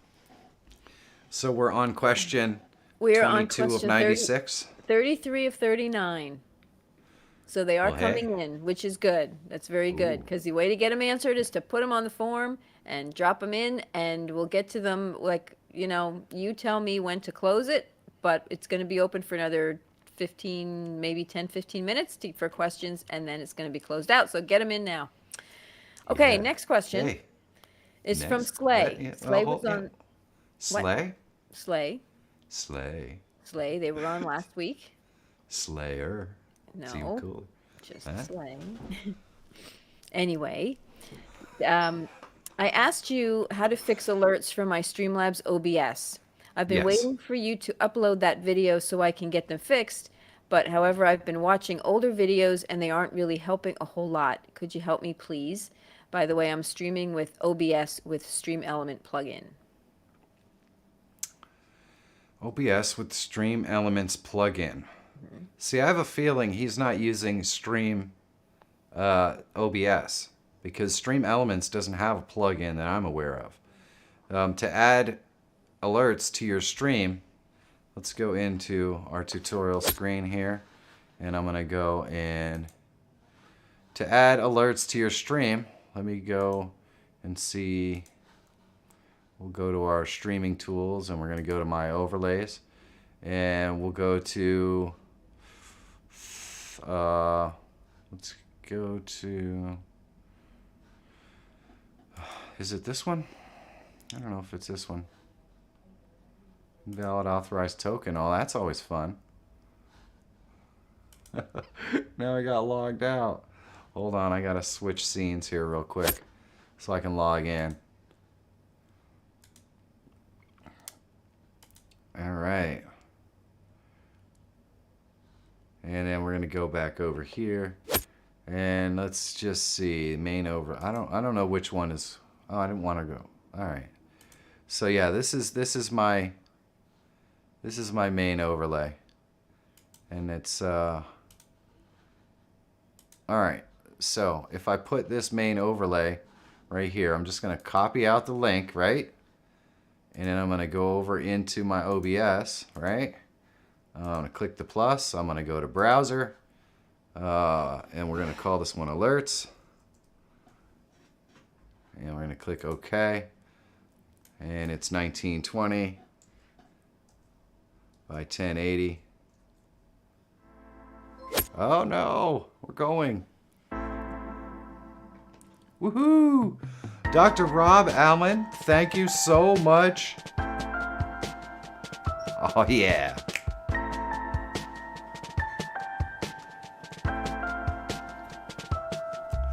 I just love to listen to the music. And we've got a nice little keep it up sticker as well in the chat. Thank you, Rob, Dr. Rob Allen. I really do appreciate it. It goes a long way, my brother, to helping me to do this. So thank you so much. Oh, yeah. I love the way that it incorporates the headphones into the do as well. It does such a nice job of that. Dad Wars, it's got the little icon in there. I don't know which one that is. I need to get me some new emotes, because those emotes, you know, they're just difficult to see what the heck is going on. So I'm gonna have to do a better job with the emotes. Woo! Thank you, Dr. Rob Allen. Dr. Rob, yes, that's right. Thank you, Dr. Rob Allen. I do appreciate it. All right, so we're back here. We got 1920 by 1080. We want to use OBS to control our volume. Blah, blah, blah, blah, blah. We're going to refresh the cache. We're going to click OK. You've just added browser source. Let's use the web page from the internet. Set the URL. And I didn't set the URL because I didn't put it in there. So let's go to our properties, and we have to paste that URL that we got from the link. There we go, and boom. And what this is going to do is it's going to put our little thingy in there. But this also has all my alerts in it, and I will show you right here. What we're going to do is we're just going to split this screen, ba-boom, ba-boom. And I could go down here and click emulate, and we're going to go to our subscriber event, and you'll see, boom. It gives me a little subscriber event. Kablam. See, the alerts work. This is how you set them up. I don't know what Stream Elements plugin you're talking about, but I could tell that you're doing it wrong if they're talking about a Stream Elements plugin, because there isn't really such a thing that I'm aware of for Stream Elements. Not aware of anything like that. So, yeah. Let me get back into here, and hopefully that gets you all a better understanding of how these things are supposed to work. They're browser sources. There's no plug-in or anything like that. All right, let's go in here. There's conversation. Let me see what's going on. Rob says Neil Peart Rush playing drummer. Oh, if I had that kind of skill, man, that would be epic. Unfortunately, there is a Stream Elements plugin. Is there? I don't remember seeing one. If there's a Stream Elements plugin, I don't know what it does. So maybe somebody can enlighten me in the chat about what a Stream Elements plugin does. Because I've always used Stream Elements specifically for their alerts, which is just what I showed you right there, the easy way to do it. So, anyway, so what do we got now, babe? Okay, we are at, 34 of 42.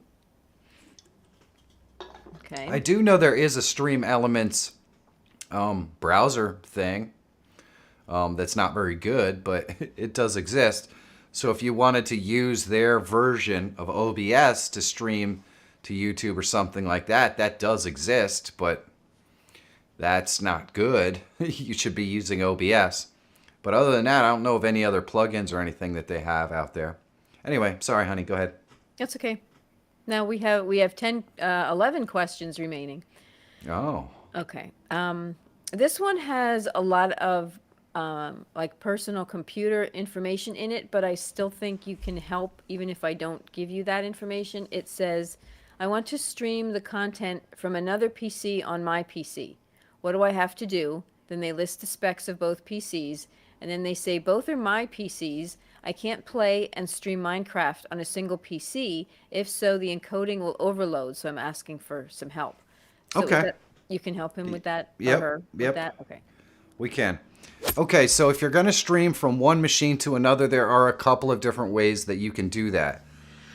The easiest way that you can do it is to either buy some sort of capture card that you physically install into the machine that you're going to be streaming from. Not the one you're going to be playing your game on, but the one you're going to be streaming from.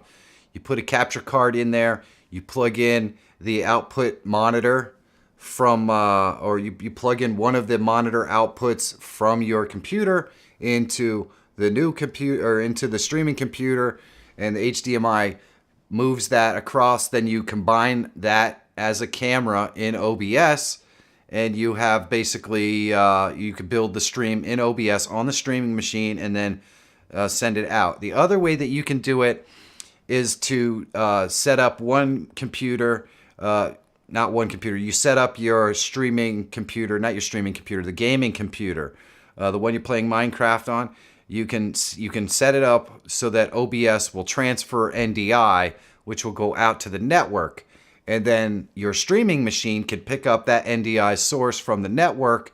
You can add it into OBS, and then it will put that together, encode it, and send it out.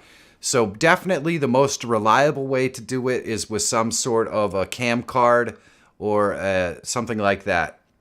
Because you can either use USB, and you could just use a Cam Link or something like that, or you can use something like Cam Link Pro, which physically goes into your machine. But those will take the audio video cables, outputs from your computer in and put it in, and you can route those as a camera in OBS, set up your scenes and everything, and stream on a completely separate computer.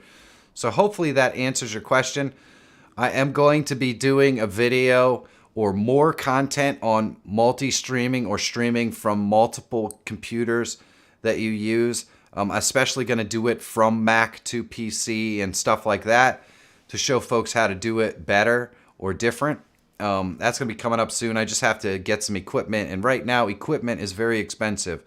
So as soon as I can get my hand on some of these pieces of equipment, I'm going to try to put some of that stuff together for you guys to make it a little easier. Coronado Anderson Music asks, what is NDI? Connor Anderson Music. Yeah, I may never get that right, but either way, he knows what I mean. It's a protocol that allows you to use basically data transfer.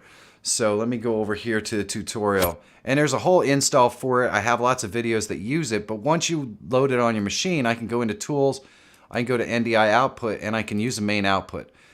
So this will, instead of sending out signal to the internet or whatever, this is just sending out basically a signal OBS, which takes all the broadcasts that I built here and sends it out over source. So if I was running a game on here, I could load the game screen in here, and I can send that out over NDI as an OBS.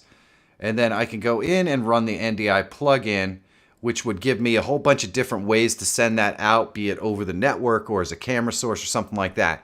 And then I can use another machine to pick up that source and encode it and send it out onto the internet. Most of the time, NDI is used for if I wanted to output my OBS stuff into something like Zoom or Skype or something like that, so that I could produce a full broadcast for Skype, because Skype is very limited in that way. So most times NDI is used for me to build an awesome broadcast in OBS and then basically broadcast that as a single camera microphone into Zoom or something like that. That would be what that's used for mostly. So that's what NDI is. All right, let's go back. All right, what you got, babe? Besides a cat. I got a cat, yeah.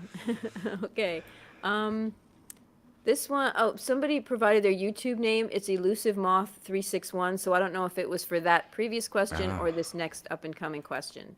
Hello, Elusive Moth. Yes. Hold on.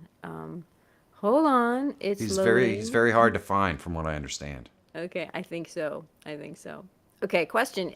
Is there a way to control the OBS remotely online without having to be on the same network? Let's see. As far as I know, there's not a way to do it. There is a way to control it on the same network, but remotely, I'm not aware of any way to do OBS. I really wish there was a way to do OBS remotely, because it would be an absolutely awesome thing to be able to have somebody basically produce my live streams remotely while I'm broadcasting. And it's very, very difficult to do with quality. In other words, I want to be broadcasting physically from this location, but I would love it if somebody could and wire in and control stuff from my location. Is there a way to do it? Well, maybe. You might be able to use some kind of a PC connection from another thing, but that's going to take up resources and stuff on your computer. So as far as an easy way to do it, to control OBS from a machine off the network, no. It's not anything that's really easy to do, unfortunately. Sorry. Yeah, like a team viewer or something like that, Brian Vaughn says. And that's probably the only way that you could do it, but it's also going to take up a lot of resources and stuff like that. And it's my experience that the more levels of complexity you add to your live stream, the less reliable it will end up being, unfortunately. All right, babe. Okay. This is a two-question question. First question, can Snapchat or Instagram filters be used in OBS? Yes. See? Okay. That was easy. There we go. Okay. Next question. Snap camera in OBS, baby. Woohoo! If you're looking for a video, Tech Examined will drop it in a link in the description for you guys. Or not in the description, but in the chat. All right, babe, what's next? Next question. What is the best way to improve the quality of the stream? Oh, the best way to improve the quality of the stream. Well, let's go into our tutorial screen right here. All right, so the easiest way, TeamViewer, is laggy. Yep, very true. It would be so difficult, Trevor, to to have someone remotely produce you on a laggy TeamViewer. That would probably be difficult. So the easiest way to improve the visuals on your live stream is to stream at a higher resolution. In my case, I stream at 1920 by 1080. Then you can stream better quality by adjusting your bit rate. So you could go into here and you could go to your output, and I can adjust my bit rate up from 5500 or 6000, which I normally stream at, to higher. I can also change this to max quality, things like that. Now, changing my bit rate and moving my preset to a higher quality is going to affect the ability for my machine to process the stream, and depending upon the resolution, it could struggle. If you have a machine that can handle it, great. But if you adjust your bit rate up, that's also going to tax your connection, your internet connection, more as well. So you just want to be sure that you have a high quality internet connection that is more than able to handle the kind of throughput that you're putting on it. Generally speaking, I like to have 12 megabits per second going up in order to stream at 6,000 megabits per second, which is what you see my stream at right here. And it works pretty well. And Dave from Organic Gardening in North Carolina says it absolutely right. Do not use a wireless connection. Make sure you plug it in. And believe me, getting a plugged connection in the room that I stream with in my studio was not easy. Not easy at all. It took me almost 3 days to fish the cable through to get it up here. But it's well worth it. It was well worth it because now it streams perfectly. The quality is exceptional, and I have a lot of fun. All right, babe. By the way, you can go ahead and turn the form off. We have waited 15 minutes, and I think we're ready to, there we go. Okay. I think how many do we have? We have we have 10 more to go. We're on 38 of 48. Wow. All right. We really No. picked them up there. They came in, and I see there's actually more coming in here, but that's fine. Next week is another week. Yes, Okay. it is. All right, so this one, are you aware of the application Zoom ISO or Zoom ISO, and is it any good? I'm not aware of it, so I cannot give my opinion on whether it's any good or not. I have heard some people talk about it, but I haven't actually had the opportunity to mess with it yet. Okay. Okay. Next question. I just got done watching your Twitch versus YouTube, and as a Twitch streamer, I'm trying to go live on YouTube, but I need a certain number of subs or followers. Any advice on how to get there quick? All right. So you shouldn't have to have a certain number of subs or followers to go live on YouTube if you are using a PC. YouTube only restricts live access if you are using a mobile application. So if I was going to live stream from this cell phone to YouTube, I would have to have, I believe, 1,000 subscribers. If I'm live streaming to YouTube with my computer, I do not need to have any subscribers. And the reason why they changed it is because people were doing live streams on basically a brand new channel that were exceedingly inappropriate, on a cell phone. So to avoid people being able to do live streams from the girls' bathroom at their high school, they stopped anyone from being able to live stream. You have to have 1,000 subscribers first. So there is no limitation, as far as I'm aware, to live streaming on YouTube as long as you are using a PC and the PC app, or Mac and a Mac app to do it directly on a computer and not a cell phone. So there you go. There you go. What you got, babe? Okay, this one is from DJ La Fantasma. Hello, DJ La Fantasma. How do you find the URL address from OBS to broadcast live in my personal music video TV? I just missed how you did it. Okay. Let's go over here.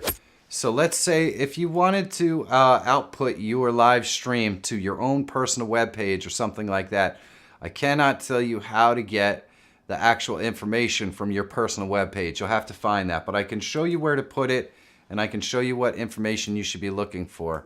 Just let me make sure that I am on a profile here. Okay, I am. So I could go into my settings, and I could go into stream, and we want to stream to an RTMP. So we want to, go to a custom website. So what we're going to do, and I wonder if it's listed here or not.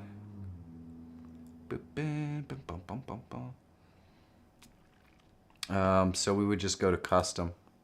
And then you put your server and your stream key. And so this will be like RTMP, blah, blah, blah, blah, blah. And then the stream key right there. And you can set it to use authorization, so you can use this password and stuff. And this basically allows you to stream to any location that you want, including your own private web page. All you need to do is get the server name, the RTMP name, and the stream key that you're going to stream to. So there you go. That's how you're going to do that in order to set it up custom to stream to your web page. Boom. All right. Okay, ready? This one, I believe, is from 5072 Kishore Kumar S. And the question is OBS better than Streamlabs OBS? All right. Well, I would say that even somebody who starts streaming on Streamlabs OBS because it's easier to get into, set up, and handle immediately, will eventually start to use OBS to stream because Streamlabs OBS is very resource intensive. It takes a lot more computer power to run Streamlabs OBS than it does to run regular OBS. So pretty much no matter what you're doing, eventually you're going to run into struggles with the way that Streamlabs works when you're trying to do complex live stream. So it just makes sense to me to use OBS right from the start, deal with the growing pains, deal with the difficulty of figuring out and learning it, and then you don't ever have to worry about switching from Streamlabs OBS to OBS. That being said, for new people who are just learning to live stream, the concepts and the way that it's set up and the user interface are easier in Streamlabs OBS. And if you're doing a really simple stream, you're not going to have resource problems. So I do think it has its place. But, I just don't see... You should probably just go right to OBS. There are plenty of tutorials and information out there on how to set it up and use it. My recommendation would just be to start there. StreamYard on your cell phone has no restrictions, JJ said. So that's interesting. I didn't know that. I know you can use Streamlabs cell phone application and get around the 1,000 subscriber thing too. So there you go. All right, baby. Okay, next question. What are we on here? 43 of 48. All right, we're getting there. Okay, yes. This is from Kenny Molapaza. Hello, Kenny. Is there a way to control the OBS remotely online without having to be on the same network? Yeah, we had this question before, and I don't know of any way. We suggested possible ways like TeamViewer and stuff like that, but there's a lot of lag, and it probably isn't going to work out very well for you. There are paid products out there that do give you the ability to do this, but again, they're paid products. Most people say, "No, I don't want to pay for something." So there you go. What's next, baby? Okay, this is from Project Simulation 07. This says, in all the years of streaming, I've had many conversations in IF.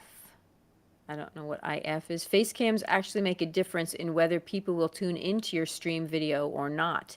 In your opinion, do you think having a face cam increases your chances of viewers or not? Well, put it this way.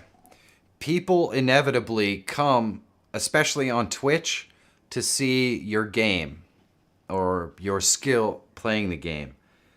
But they stay and they come back for you. Because you are the only thing that makes that stream unique. The game is always going to be the same. Any Joe can play that game and it will always be the same. What they come back for over and over again and help you build an audience is you. And people respond better if they can actually physically see you. So my personal opinion, and you can take that for what it's worth, but yes, people need to see you. Even when you're this ugly, they still need to see you. Because you know what? That's how people determine whether you're genuine or whether you're passionate or whether you're whatever. You don't have to be the best looking person on the planet for people to be able to read your face and read your eyes and say, I trust that person or I don't trust that person or whatever. So definitely having your face in your videos or on your live stream goes that much farther to having the connection that's going to build something unique for you. Because anyone can play Super Mario and every person that plays it is going to look exactly the same. But when you add your face into the overlay and some trickery and your personality, that's what they're going to come back for.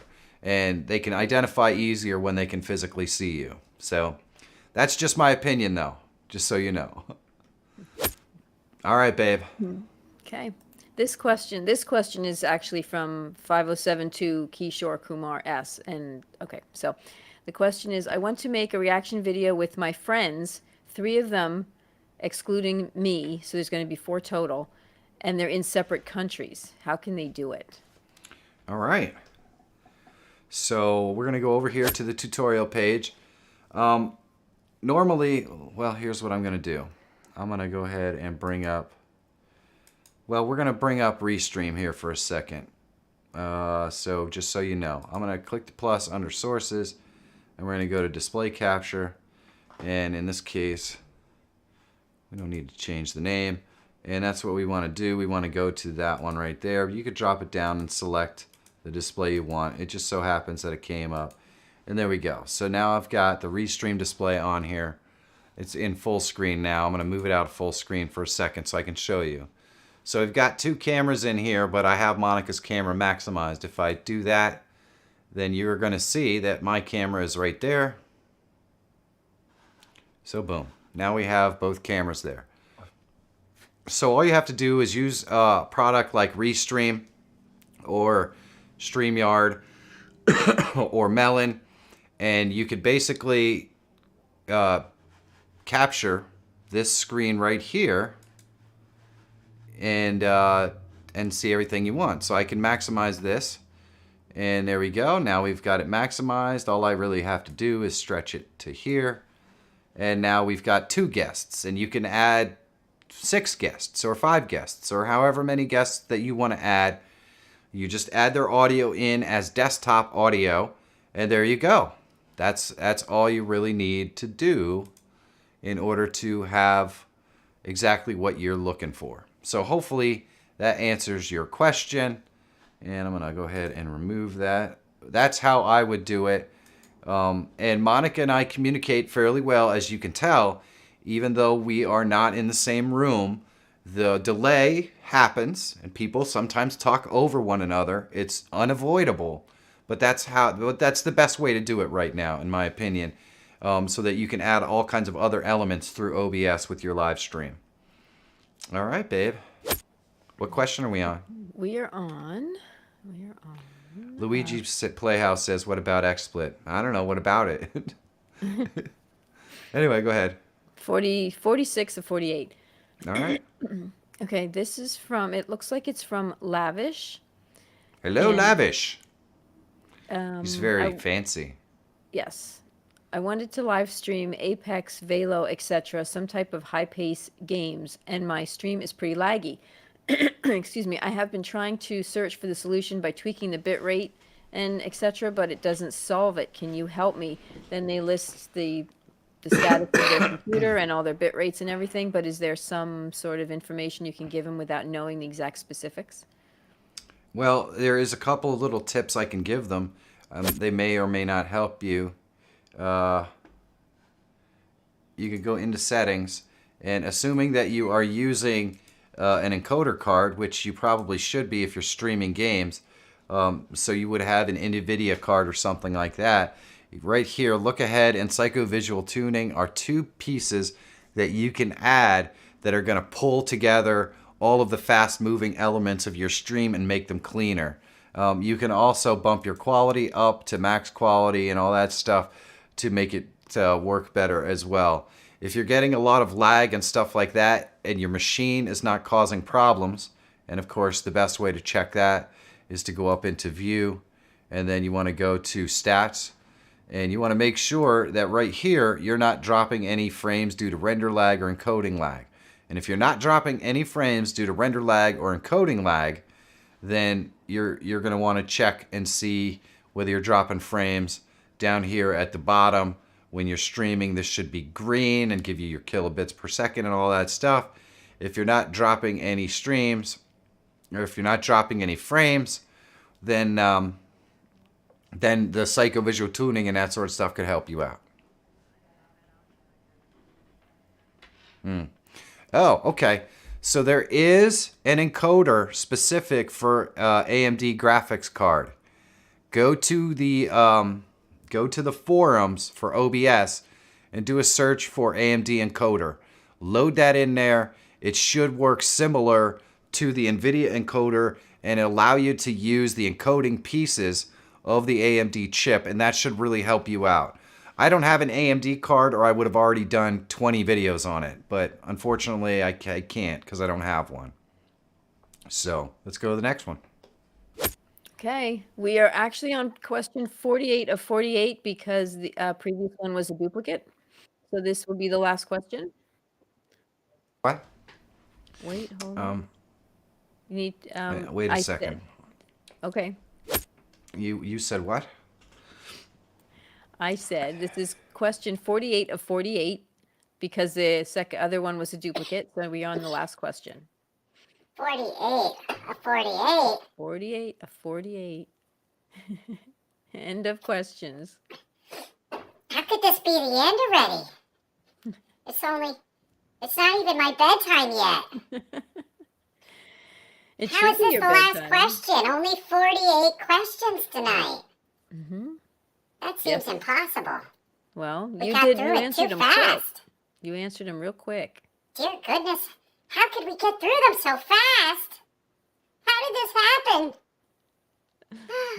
You know your stuff. But I don't want it to be over. It's not supposed to be over yet. If it's not over today, you can't have another one next week. I don't like it to be over. It means it's night-night time. I I don't like night-night time. I know. Dad Wars. Oh, goodness gracious. Oh, you guys are the freaking best. You guys truly are the freaking best. I'm just saying. All right, babe. It was a pleasure. Let's that's do for that sure. last question. Okay. Last question is from Connor Anderson Music. If you don't have a green screen, is there another way that you can use green screen effect? I'm assuming you're talking about OBS, and I've done 2 videos on this. There is a plugin that you could put into OBS, and there is also another way to do it. If Michael can go ahead and and add those 2 links into the description, I would really appreciate it. Both videos are kind of titled Green Screen Without a Green Screen, and I'm relatively certain that he's going to beat me to it, but we'll see. Is he going to beat me to it, honey? I'm going to go with yes. He might. He might just do it. Let's see. Here's one. Boom. I got one in there. And You see Trevor's response? Trevor's comment? no, I missed it. And here's the other one. All right. He beat me. He did. He got them both in there. You know. Oh, doggone it. Well, now we've got double. Double. What was Trevor's comment? He says, can your neighbors hear you during the live streams? If they can, they must be wondering what's going on over there. Especially when I go all Nordic. Yeah. And I'm pretty sure they can hear this. There's no question. Arr.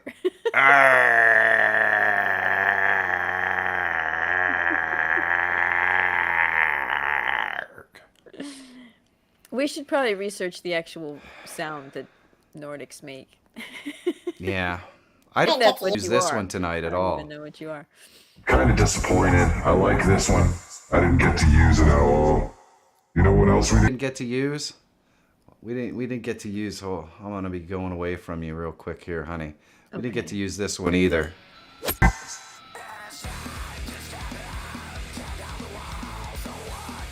Because we got no members tonight. 0. So I can't even let everyone know that they should join us in the membership program. But we didn't get any tonight. So, Marker. What, you want me to get a question from Gorang Merker, how to make screen recordings from OBS in 4K, as my recording is always blurry. Alright, so, I could probably walk you through that really, really quick. But I don't want to make a habit of answering questions out of the chat. I know.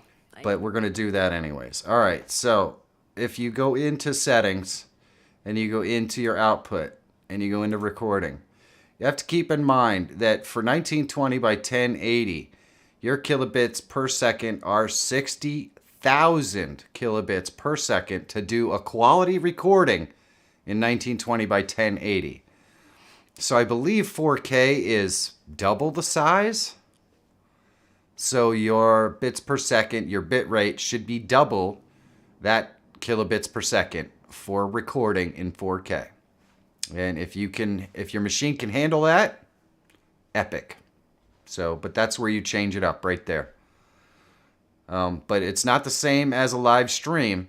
The recording bit rate is much, much higher. As you can see, I record at 60,000 kilobits per second on my computer for 1920 by 1080.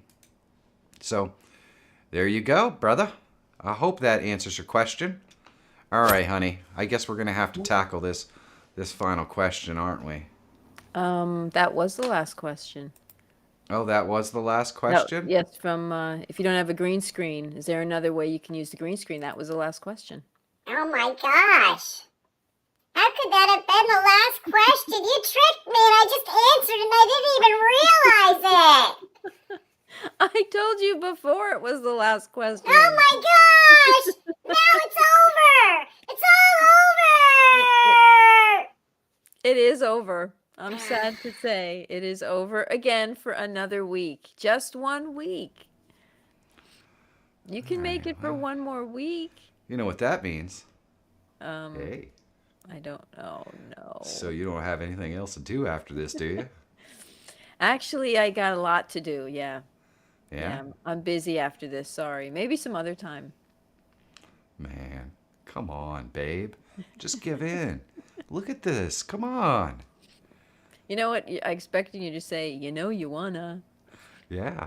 Well, you know you wanna. I'm just not today. Not today. I'm gonna pass for tonight. Don't pass tonight. Then you won't be here next week for me. Well, okay, I'm not gonna pass tonight. I'm gonna pass on you tonight. How about that? All right. Sorry, dude. Oh, look at that throat six-pack. Yeah, you know it, baby. All right. Well, we should probably start signing off, Pumpkin, I guess. Yes. Because we've served our purpose for this evening and we've outlived our usefulness. Yes, I think so. I think so. So I will take this opportunity then to say good night to everyone, or good afternoon, or good morning, depending on where you are.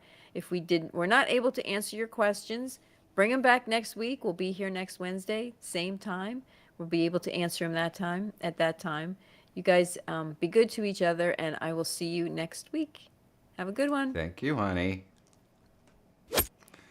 She's pretty freaking epic, you know? She somehow manages to put up with me, and I really, really do appreciate it because, gosh knows, you gotta find the right person who could somehow manage to put up with this. But for sure, I really want all of you guys to do me a favor. And by the way, Dad Wars says, good night, Pumpkin. She is the best. Do me a big favor, guys, and be good to each other, like Monica said, and go out there and just, you know, we spend our whole lives doing basically the exact same thing every single day, and no day is ever going to stand out. You can't remember Tuesday when you did the same thing on Tuesday that you did on Wednesday. And the only way to fix that problem is to make sure that you try to do something every single day that makes it memorable or different or fun or stand out. So please do me a favor and go out there and make your life memorable. Try to do something that makes each day something that you might actually remember to add those memories into your story. And if the something that you do is something nice for someone else, it's even better. We got to take care of each other because God knows that if we're not going to take care of each other, nobody else is going to take care of us. So start the trend. Take care of your friends and neighbors. Do something nice for someone else. And you'll definitely feel a lot better about it later on. Thank you guys so much for spending this time with me tonight. I really do appreciate it. It means the world to Monica and I. Thank you for all the donations and incredible outpouring of all that kind of great stuff. You guys are friggin' awesome. I will definitely see you next Wednesday night at 8 o'clock. Thank you so much and have a good week. I love you guys. Today's video is sponsored by Envato Placeit. Placeit is a marketplace for all kinds of assets that can help you with your YouTube channel. Things like art and live streaming and video assets. You can create amazing face cams and live streaming overlays really easily. There are hundreds of templates and each face cam and overlay can be modified with different designs, colors, text, and text fonts. The process is super easy and you can even incorporate your own logo or, if you're like me, your own Placeit design logo. And you can put it right in your design. This gives you an infinite number of overlays and face cam possibilities for your live streams. And they're so easy to create, you can use a different one every time you live stream if you wanted to. So please, click the link in the description and check out Envato Placeit for yourself. If you have the means, supporting the sponsors that support the channel is a great way to help me keep making awesome content that helps you. So thanks.